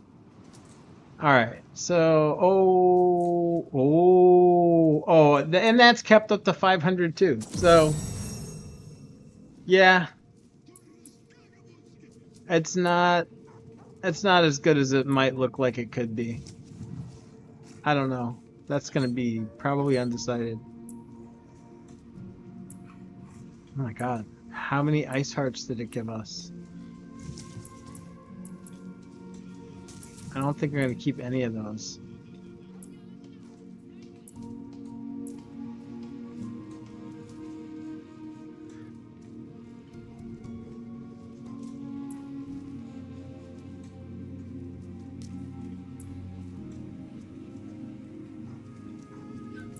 Actually, I'll keep this one. Just because Slaydra...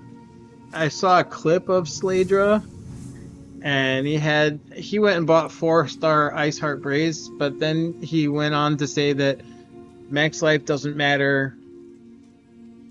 We're not using the shatter damage echo. We're not... The cold resist obviously doesn't help us at all. The only thing that... I mean, Frost Nova size being bigger, sure. But you don't need a GA, as he points out in the clip that I saw. 69 is going to give you 100% once it's masterworked anyway. And you can't get more than 100% increased size. So, yeah, there's that. But the enemies that die while frozen have a 40% chance to unleash a Frost Nova. Now that's interesting, because that can contribute to a chain reaction. And this actually now has me thinking about a potentially really wacky build. What if I put on Iceheart Brace and Frostburn right now with the rest of this build that I have?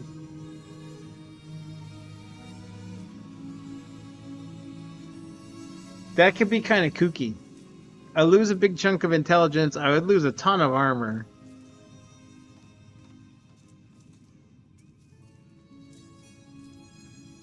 And some DR.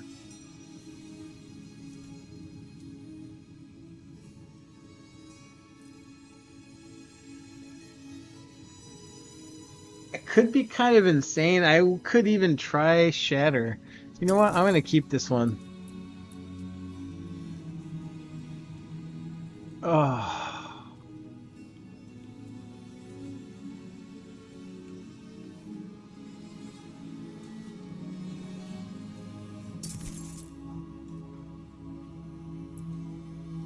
I'm keeping a lot of stuff that I would not normally keep.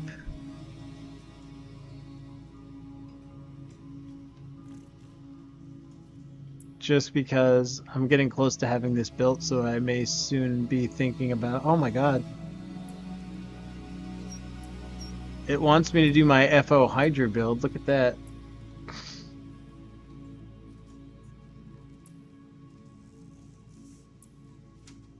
Two that are 1 point off max.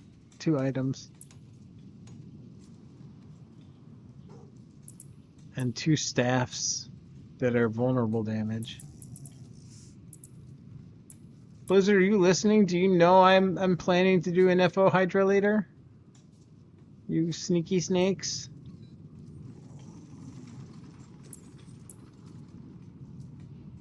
Alright, well that's garbage. Alright. Oh, that's an armor vendor. That's not what I want. Where's the blacksmith? Should be... Oh, I ran right by it. Duh. Oh my god, I almost just burned all those.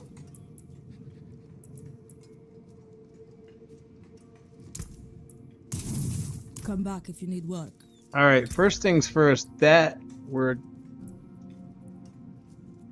Okay, I apologize if you're watching this live, but I just need to get this for a short. I'm so sorry. So, we got 3 Chaos Uniques. We got a chest, we got gloves, we got pants. The first one that we're going to check is a chest, and let's see what we got. We got a... Oh! A new Godslayer crown. Alright, and it's 2 GA. So, as usual, we have the max plus bonus affix. Cooldown reduction, that is increased. That is the max roll. Damage to elites, now GA. Nice. Max life is not GA on the new one. But that doesn't really matter because mana shield. And then all stats, now GA, not GA before. Yeah, so verdict. Yeah, it's a keeper. Let's put it on right now and equip it.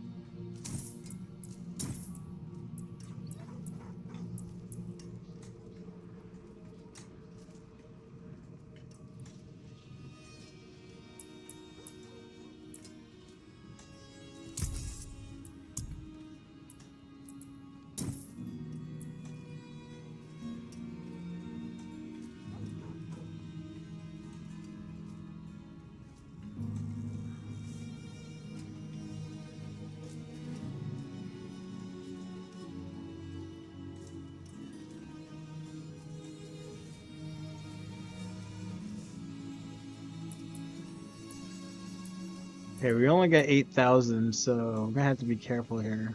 We definitely need 2 hits on CDR. Not bad.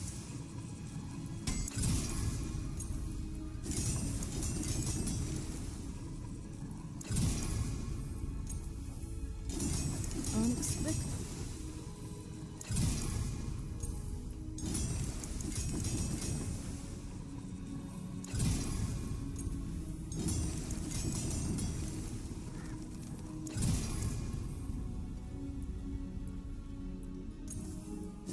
That there, anything breaks. The forge is hot. I hate when that happens. I don't know why that happens. What did we get? Oh, CDR. Nice. Okay. Can we hit it again? Oh, God, why does it run away sometimes like that? No, we did not hit it again.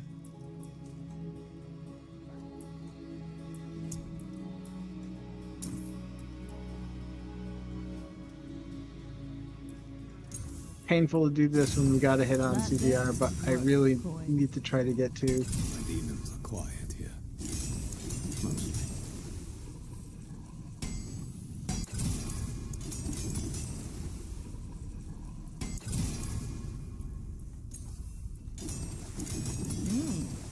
Not bad.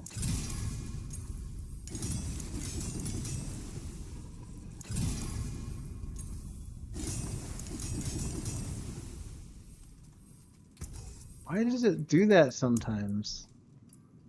It's so weird. Another CDR.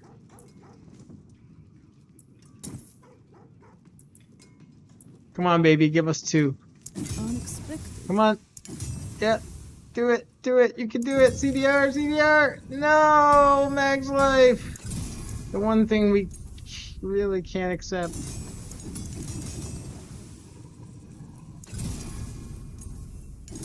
That there's worth the coin.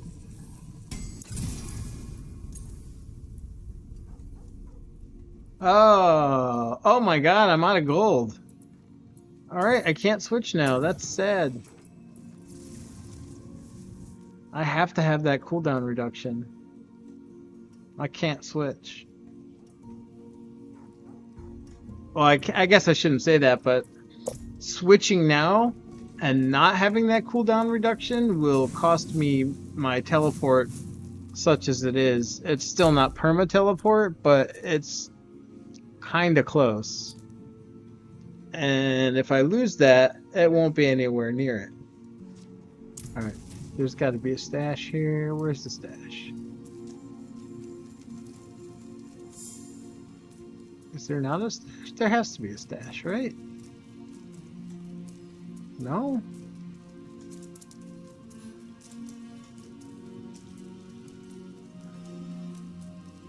I'm actually not seeing one. Here's a quest.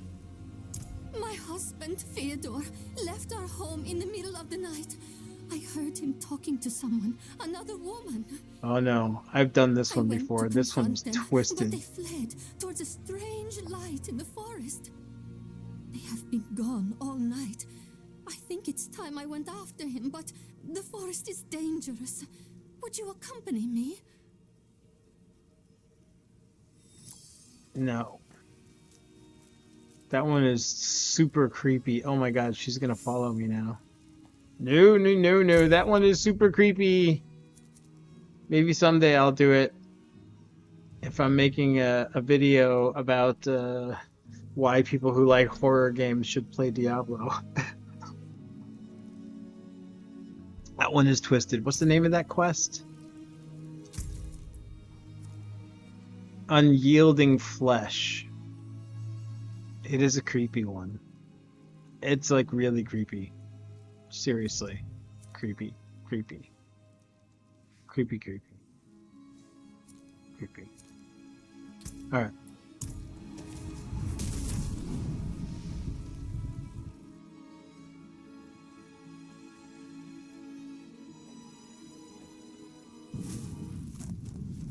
Alright, giggity giggity.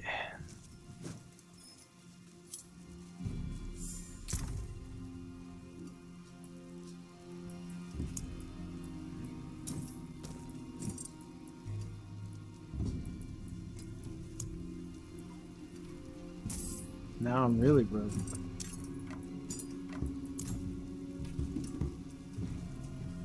Alright, what are we gonna do? Oh, hey, look at that. We got some free buffs. That's convenient, right about when we needed it.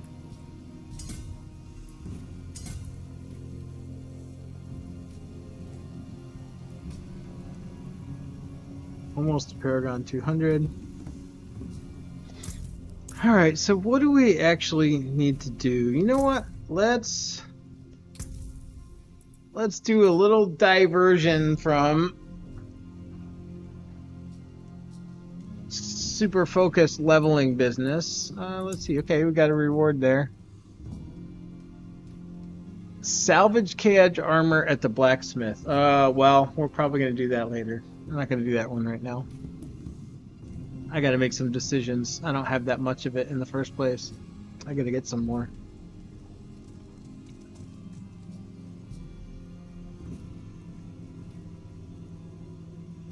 Okay, 4 more rifts. We'll do that.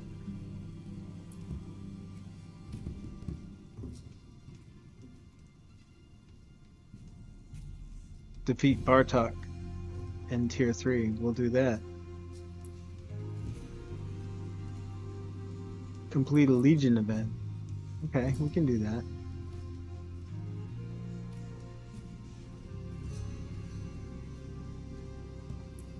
Gear caches. Okay, that one we'll do later when we have more materials.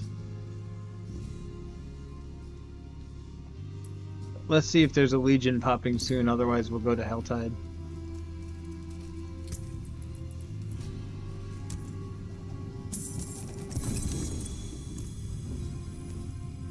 I haven't learned my lesson still about hoarding stuff. I actually lost a spark from a season quest one time. I opened it on a pad, and when I tried to click it, and I teleported, and that wouldn't have been a thing because the loot in this game is unique to you. No one can steal it while you're not there, and it is persistent, so if I ported back, it would have been there. But what happened was the game crashed when I teleported. And yeah, you guessed it, when I logged back in, it was not there. I was devastated. No, I didn't even bother putting in a support ticket because I'm sure they deal with like a bazillion people making bullshit claims about that, and I didn't want to deal with it. I just wanted to forget that it happened and move on.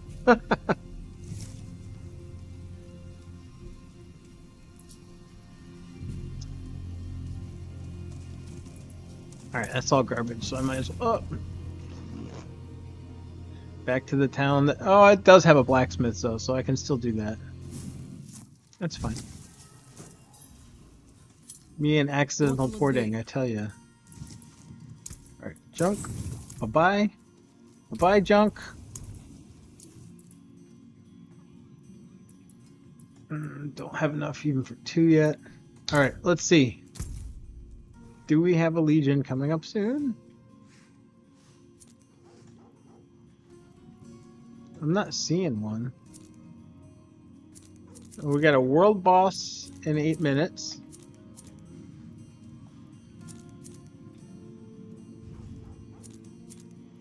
Oh, there is a Legion happening right now. I don't know if I can make it to there, though.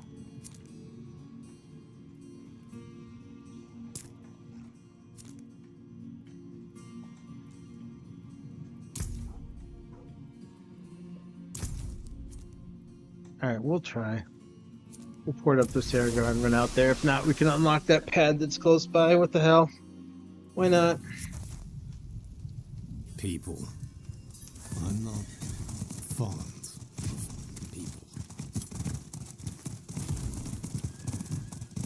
people. Subo. Such an antisocial email.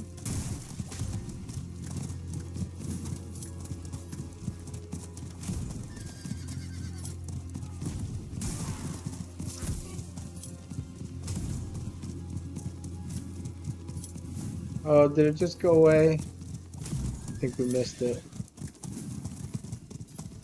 Yeah, we missed it. We can't get in. Bummer. Alright, let's see. Is there another one? Those things spawn fairly often.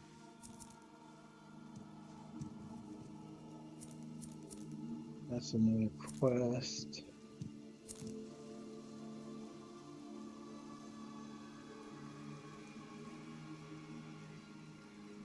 There's a pretty cool one that spawns here, but I haven't done the stronghold yet.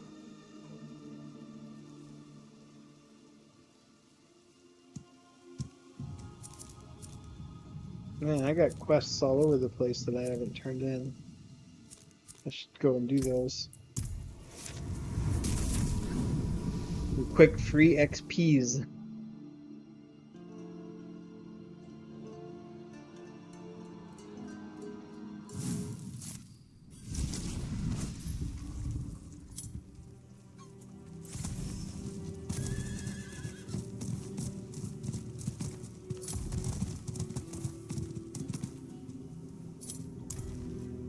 This must have belonged to a trap.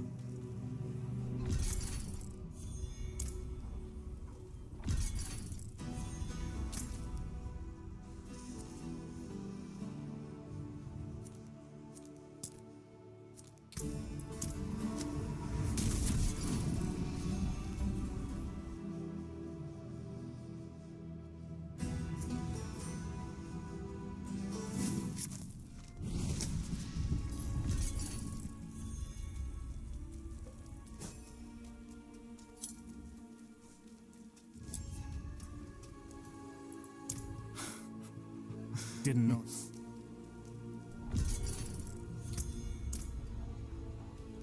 Oh, I should have turned those in tier 4. God, I'm dumb. If I would only take my own advice, I would be doing so much better. What do I say? Always turn shit in the highest tier you can. What do I do? Go and turn it in the tier that's not the highest that I can. Dee-dee-dee. Alright, we got 5 minutes there.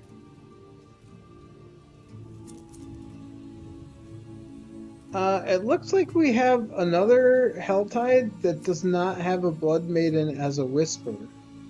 No, this one has a bunch of Whispers. This also has Whispers. I'm just gonna run out here and see if it actually is. I think maybe it's not. I don't know if it's bugged or if they took it out. Maybe they just don't want people to do Blood Maiden.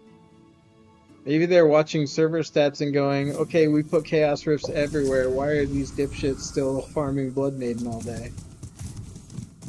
That's probably exactly why. But I need my Whispers. I need my Whispers. You better, if you're gonna take Whisper away from Blood Maiden, you better make a random Chaos Rift a Whisper in a Helltide zone. Although they spawn too much. That might be tough because it's not fixed, right?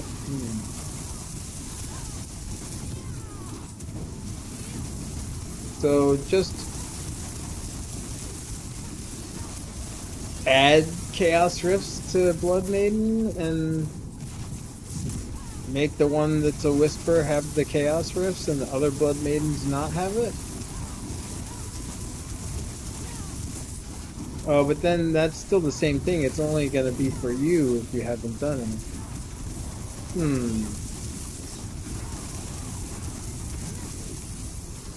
That brings up an interesting topic. So many people who play games,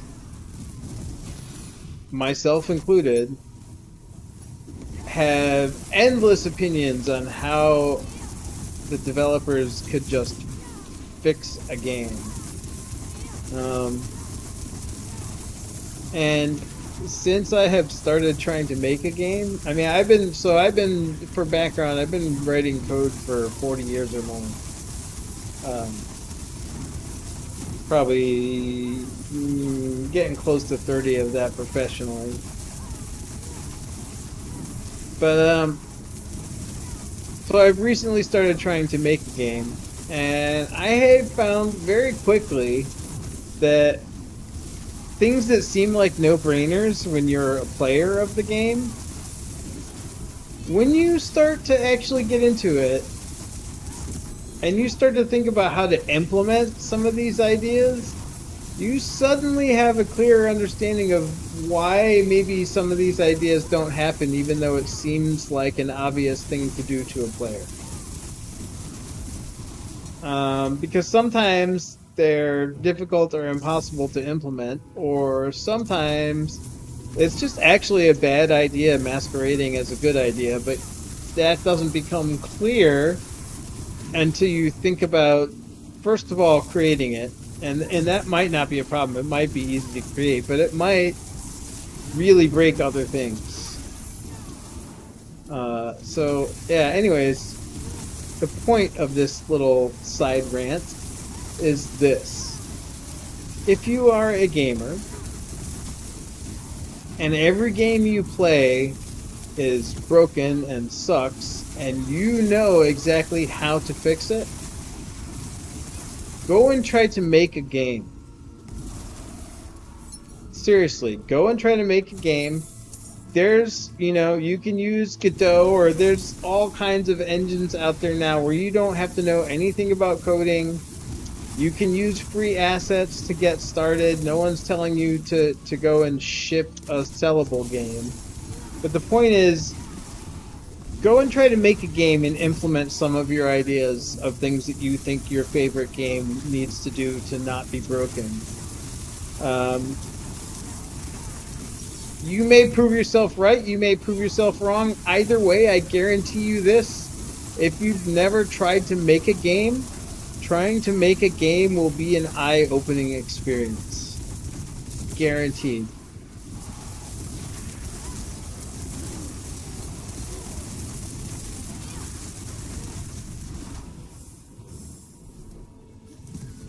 Oh, no. Don't tell me I forgot about the world boss. Okay, we still have time. Oh, 31 seconds. Oh my god. Oh my god, we gotta run. We gotta run, chat. We gotta run. We gotta get there. We gotta go. Can we make it? Are we gonna make it? I don't know if we're gonna make it.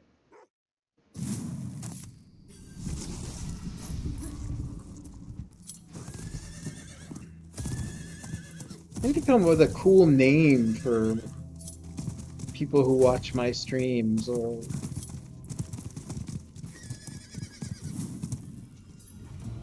what is... Now, we're not gonna make it if that keeps happening. What is that about? Like an entire screen worth of rubber banding. Oh, come on. Let me in. Let me in. Let me in. Okay. What in the hell? What's that about?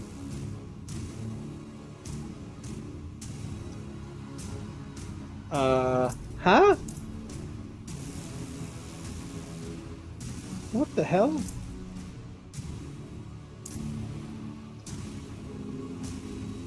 None of my controls are doing anything. I crashed, right?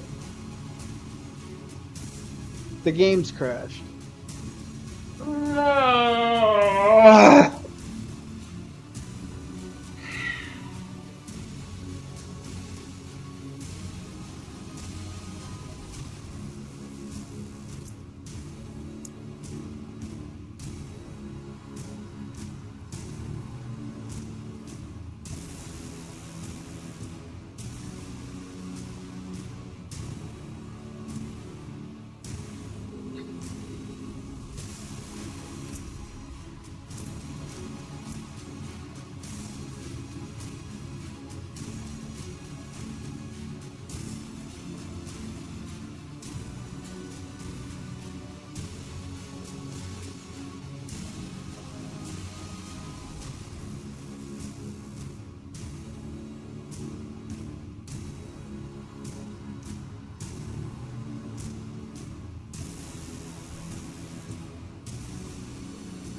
Alright, well, at this point, I'm just gonna have to...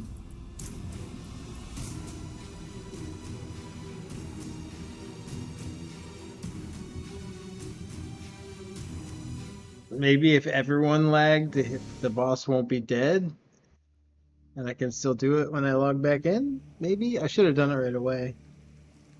I was hoping against hope that it would just start.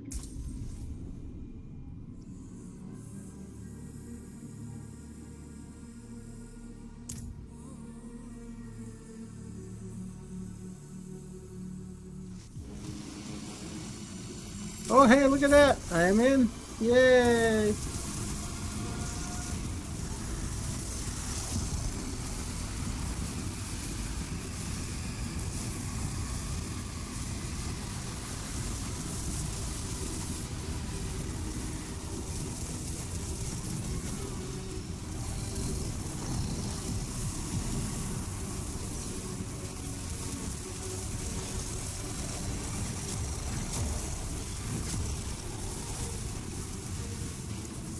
Sure, why not?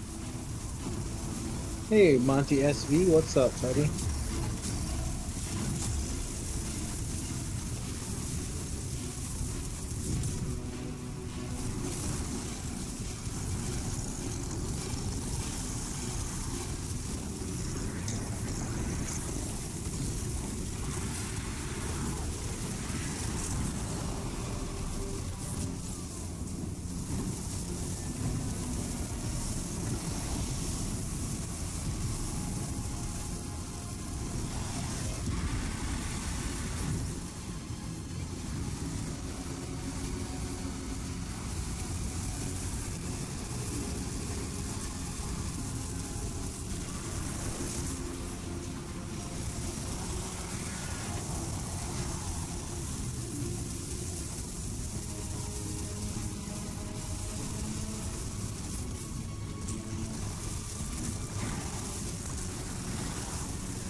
Try a little sneaky snake thing here.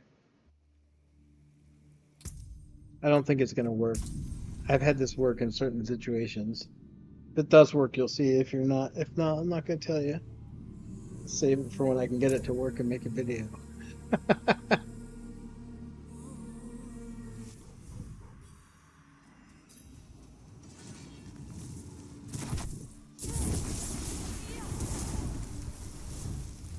All right. Now, I'm kind of miffed that this doesn't seem to be.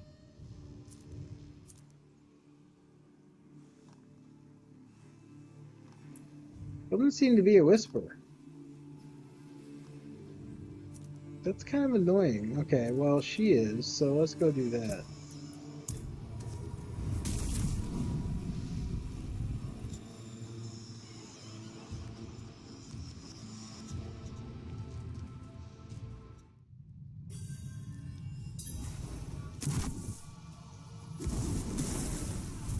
It's been a minute since I've done Varshan.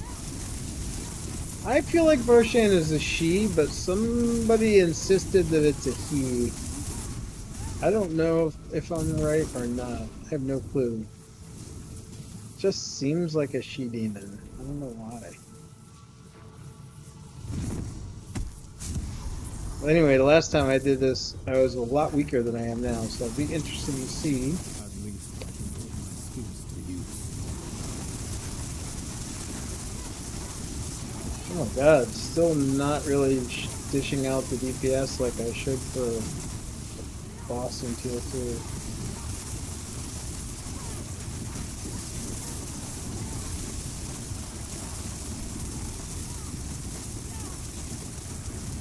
Oh, how did I get in 4? Must be when I exited the game. Okay, so that's interesting. So last time I tried a tier 4 boss was in a different season. So if I manage to do this, I'll be a happy camper. As I say, if this was T3, something would be really wrong, because this is like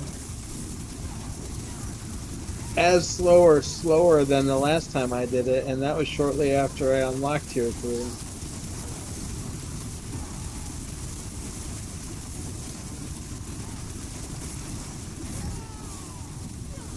Oh no! Oh man, I got rooked.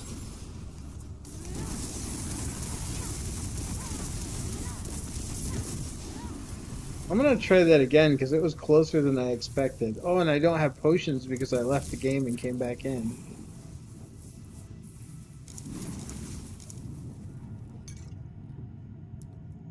I don't think Fortitude's gonna help me. I'll pop Iron Barbs. What the hell? Just use any old junk potion to have a potion.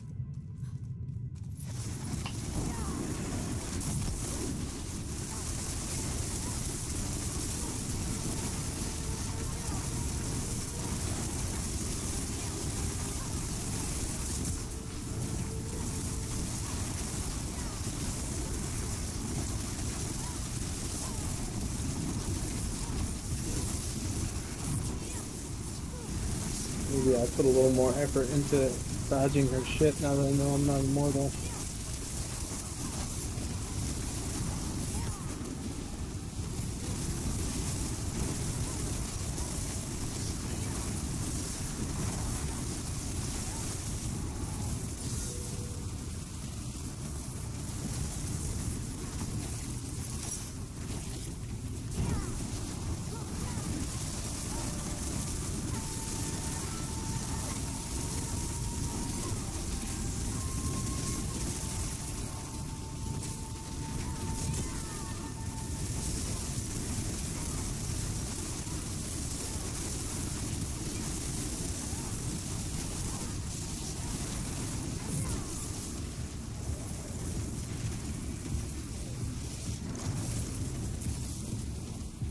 And 1,000 to 1,000. Yeah, I can heal, but she's not, so that's gonna be the key. Just not trying to stupidly face tank. Taking advantage of me being able to heal and her not being able to heal. Although with Varshan, time is a thing because if you get enough of those floor stacks, you're dead.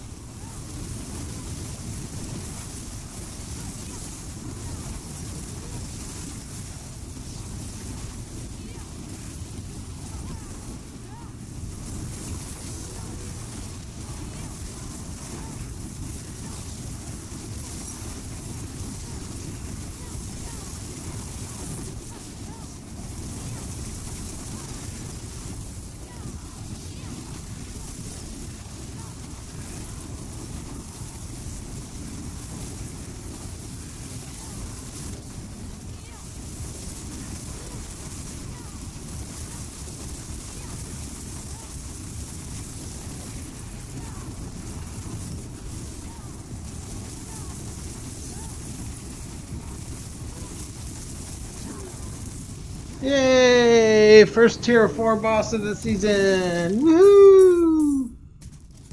Yippee-ki-yay, Mojo! Yeah, we got some glovuses. What do we get? Frostburns. Interesting. Lucky hit for cold damage, and the aspect is poop. So to make these worth trying, if you're watching earlier, I got the Ice Heart Praise. To make it worth trying these, I would have to be GA for sure on fire and cold, without a doubt, and max on the unique aspect. Without that, it's garbage.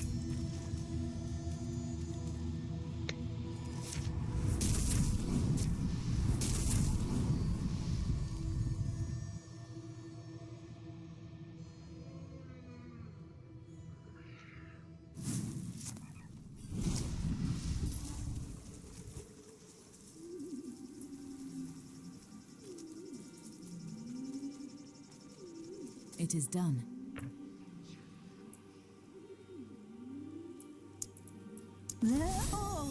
I should have taken the legs. I keep forgetting that you can get chaos armor from a whisper cache. So normally I don't take armor if I can avoid it. I go for weapons and jewelry because I'm hunting max offensive aspects.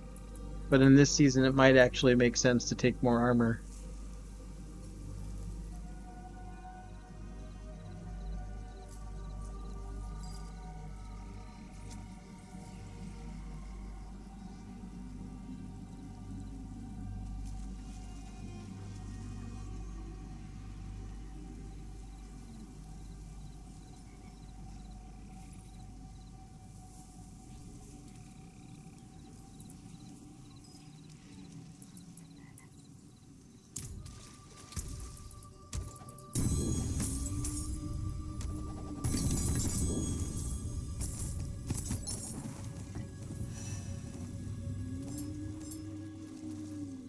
The forge is ready for whatever you need.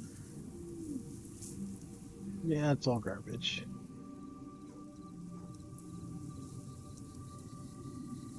They increased that. It used to be 40%. What did they nerf? They must have nerfed something on it.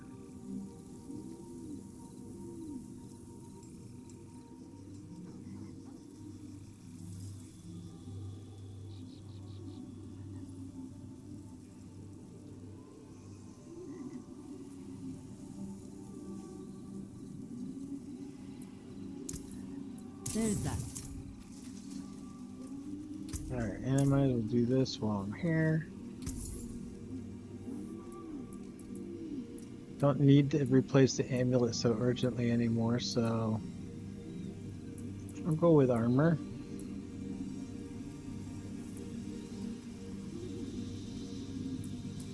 Right now, this evade cooldown reduction is critical, so the only thing I really could replace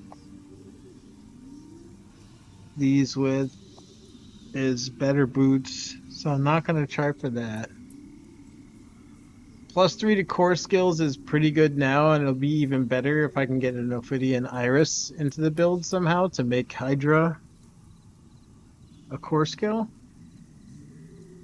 So the pants that I have right now are the least consequential thing. They're giving me a ton of armor, but if I had to, I could move that to one of these potentially, or do more skulls over here. My resists are pretty horrendous for tier 4 though, if these gems aren't maxed yet. Oh, my armor is crazy for tier 4, so I'm already on overkill of armor actually. With the potions, yeah. Alright, well anyways, let's see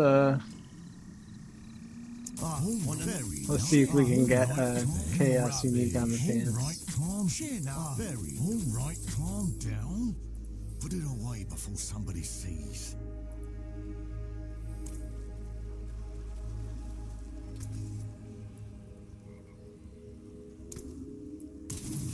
Come back if you need the forge.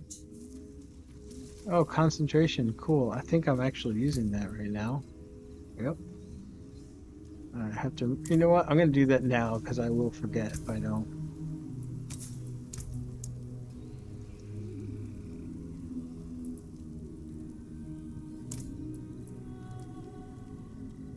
25 to 28.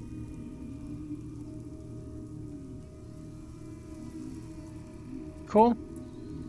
More DR. My pants has like all of my defense in it. I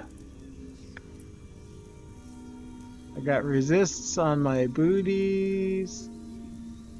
Don't be a stranger. Alright. Come back soon. Over here. Keep quiet. All right, There it is. very nice. All right, calm down. There's a shame. All right, chin up. Oh, all right, rubbish. Too bad. Rubbish.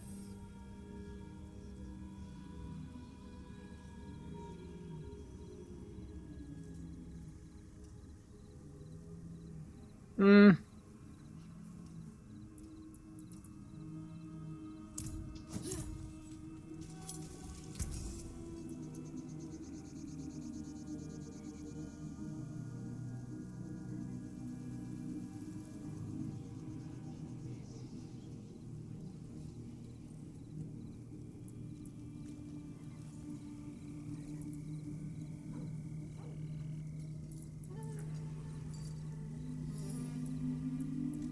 I'll keep them for now. Did I do anything in Helltide? I don't remember. Let's go out there and take a look. I don't think I have enough to get a chest or anything. Sometimes hell finds I guess you. I do. Sometimes you find hell.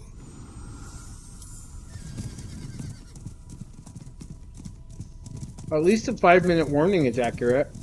You see that? It came at 6 minutes.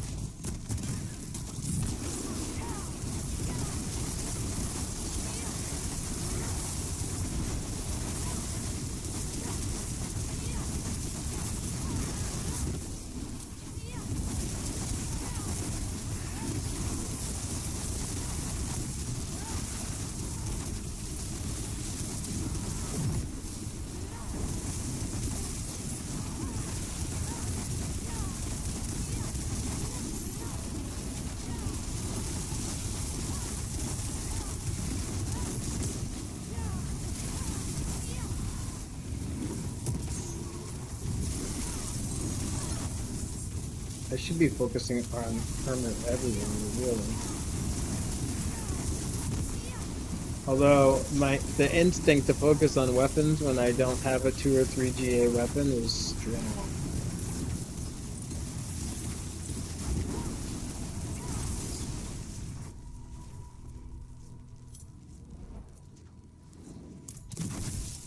Oh, I don't have enough for that.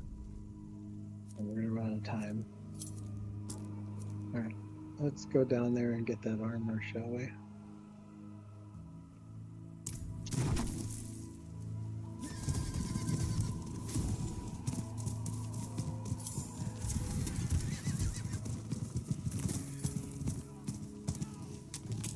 Never resist these guys, because I always know there could be a goblin.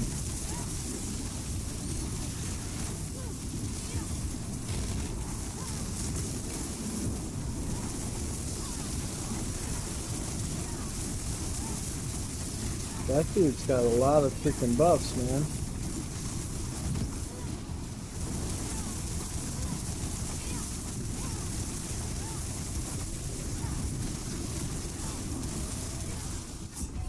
Oh my god. Oh, I'm in tier 4. Dee-dee-dee. Dumbass. And I just lost my cinders.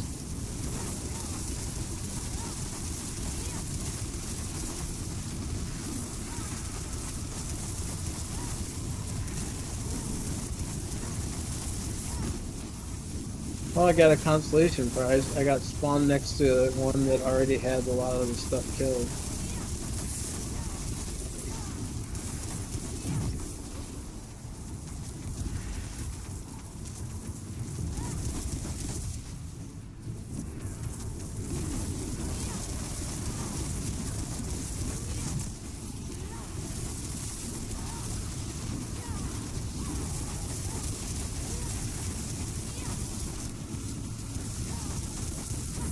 Rugged coastline banitos.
Oh no! I don't know if I got it or not. Oh, and it disappeared. I didn't get it because there's no loot on the ground. How dirty. Hit me with the freaking blind darkness spell right as I was about to get that chest. At the last second of the Helltide. Sneaky, sneaky, sneaky. I should definitely clip this.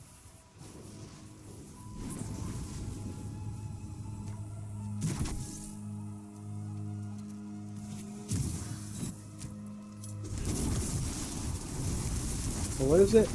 I should make a clip of this? I don't know. I'm using some clip making software that can kind of help you make clips because it resizes them for mobile, and it says you're supposed to be able to give voice commands in your stream to help it identify things you want to clip, but I've tried it and it never seems to work. I don't know if I'm saying the wrong thing or if I'm just, I don't know. Anyway, if you hear me saying, clip this, make a clip of this, blah, blah, blah, blah, blah, blah, blah. That's just me trying to be lazy. Me trying to get some use out of a cool tool, or what seems like it should be a cool tool.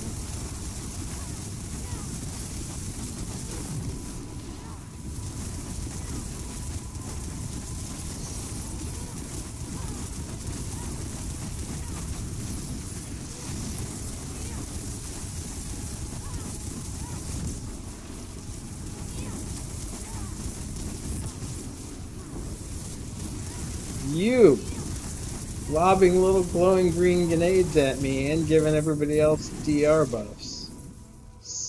Bastard. Alright.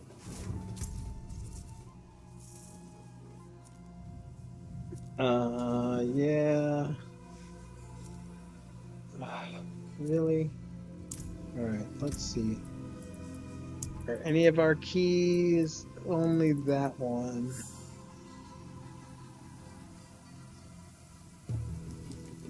I could use some materials. Don't really want to do that, but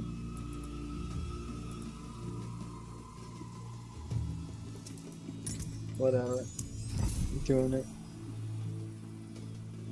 I wish it was Forgotten Wisdom.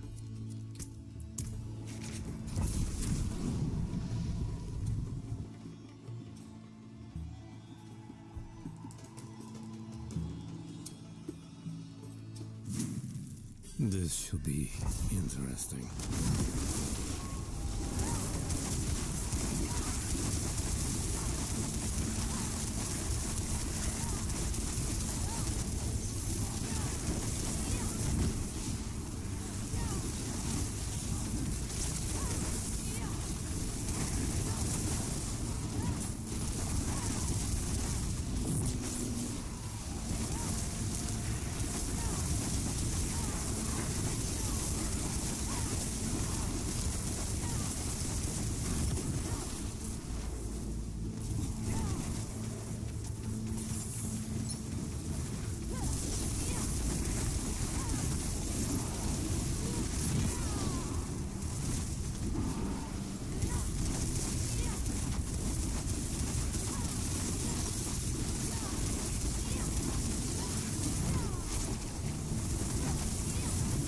feel like I lost some cooldown somewhere.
This is a long nightmare dungeon.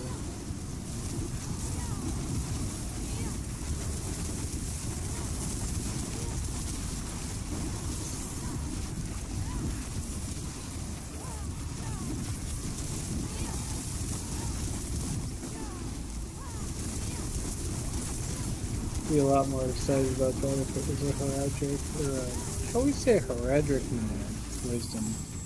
It's not heraldic wisdom, it's forgotten wisdom.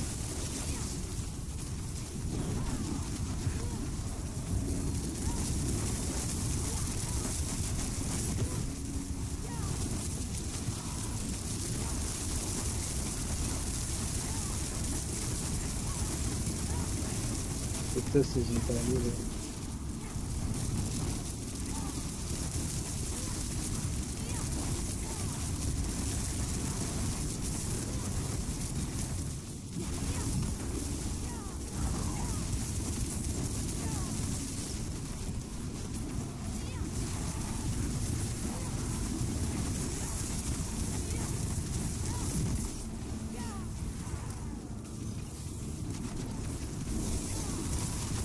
Hurry! Help, healing wall. Must be getting close to the boss when you see that.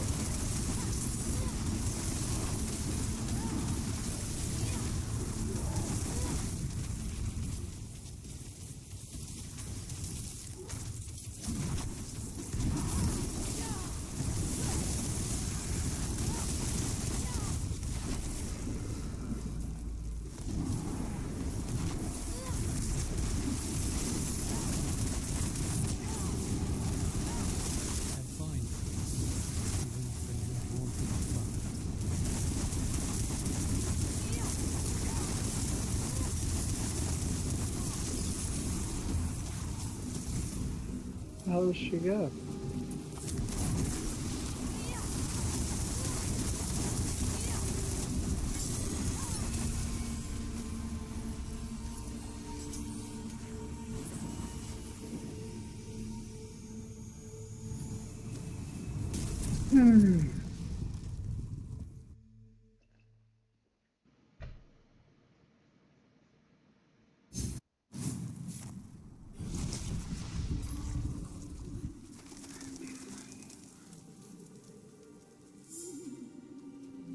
It is done. Yeah, greater chaos, gotta take that. Can't say no.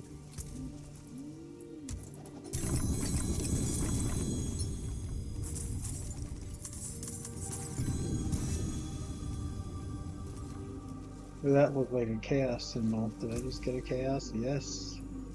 Alright, we got another chess piece! Let's see what we got. What is it gonna be? It's Mother's Embrace again. I think we have this for almost every slot now. Let's review. Core skill hits 72%. It's a GA lucky hit chance. Woohoo.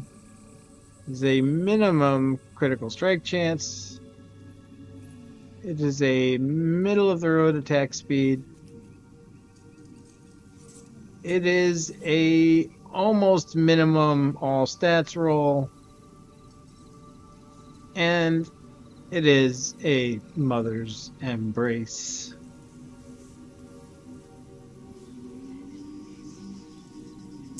Mm-hmm.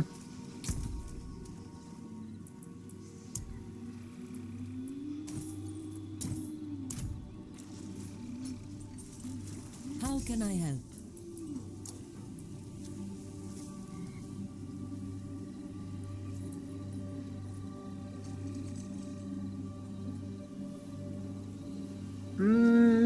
That could might be kind of possibly be useful at some point on a fresh 60.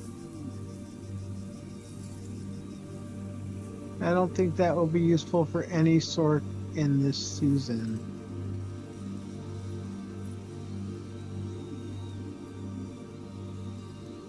Now, if that was plus 20% mana regeneration, I would be all over it.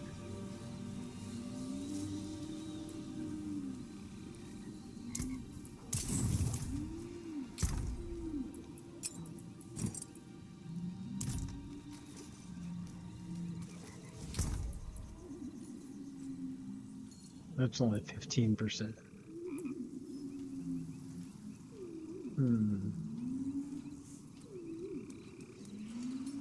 Ooh, all those WoW healthy things. Something to think about.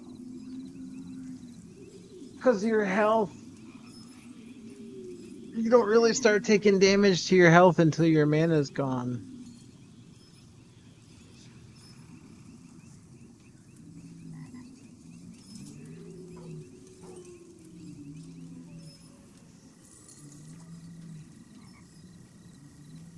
This thing might actually make you pretty much immortal.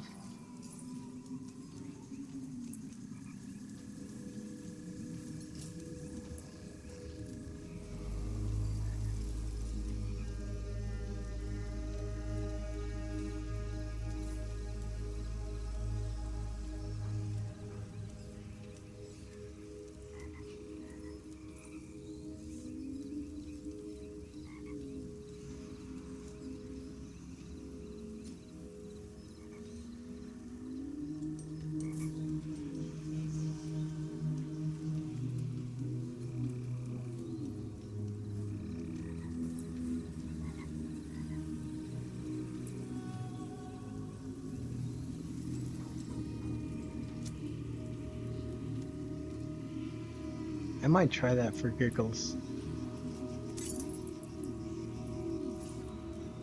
I'm just losing too much. Losing cooldown reduction, critical strike, and no way. No way. No way.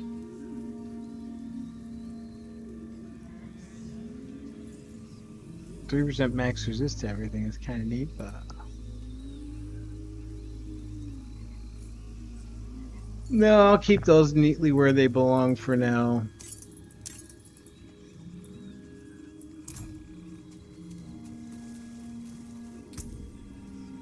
Alrighty, I am going to take a short break to grab some food. I will be back in a little bit to continue this. Looks like we'll be catching our Paragon 200 when I get back. And digging into some other stuff. So I'm going to leave the stream running because I won't be gone that long, but it's not going to be a 1-minute thing. I'll be at least 10-15 minutes. Actually, you know what? I'm not going to leave the stream running. I lied. I am not going to leave it running. I'm going to end it now. And because, yeah, trying to go through a 9-hour stream to find good things for videos is daunting. So, yeah, a 2-hour slice ought to be good. Anyways, I'm going to go grab something to eat. I do thank you for watching, whether you're watching live on the stream now or if you're watching a video in some future point. Thank you very much for watching. If you found it interesting or enjoyed it in any way, please do comment, like, subscribe, follow, join, any of those things depending on what platform you're on that you feel like doing. You cannot currently tip because I have not activated any kind of monetization for any of my streams. I'm just doing it to try to build some community. So, anywho, I hope to catch you on a future stream and have a good one until then.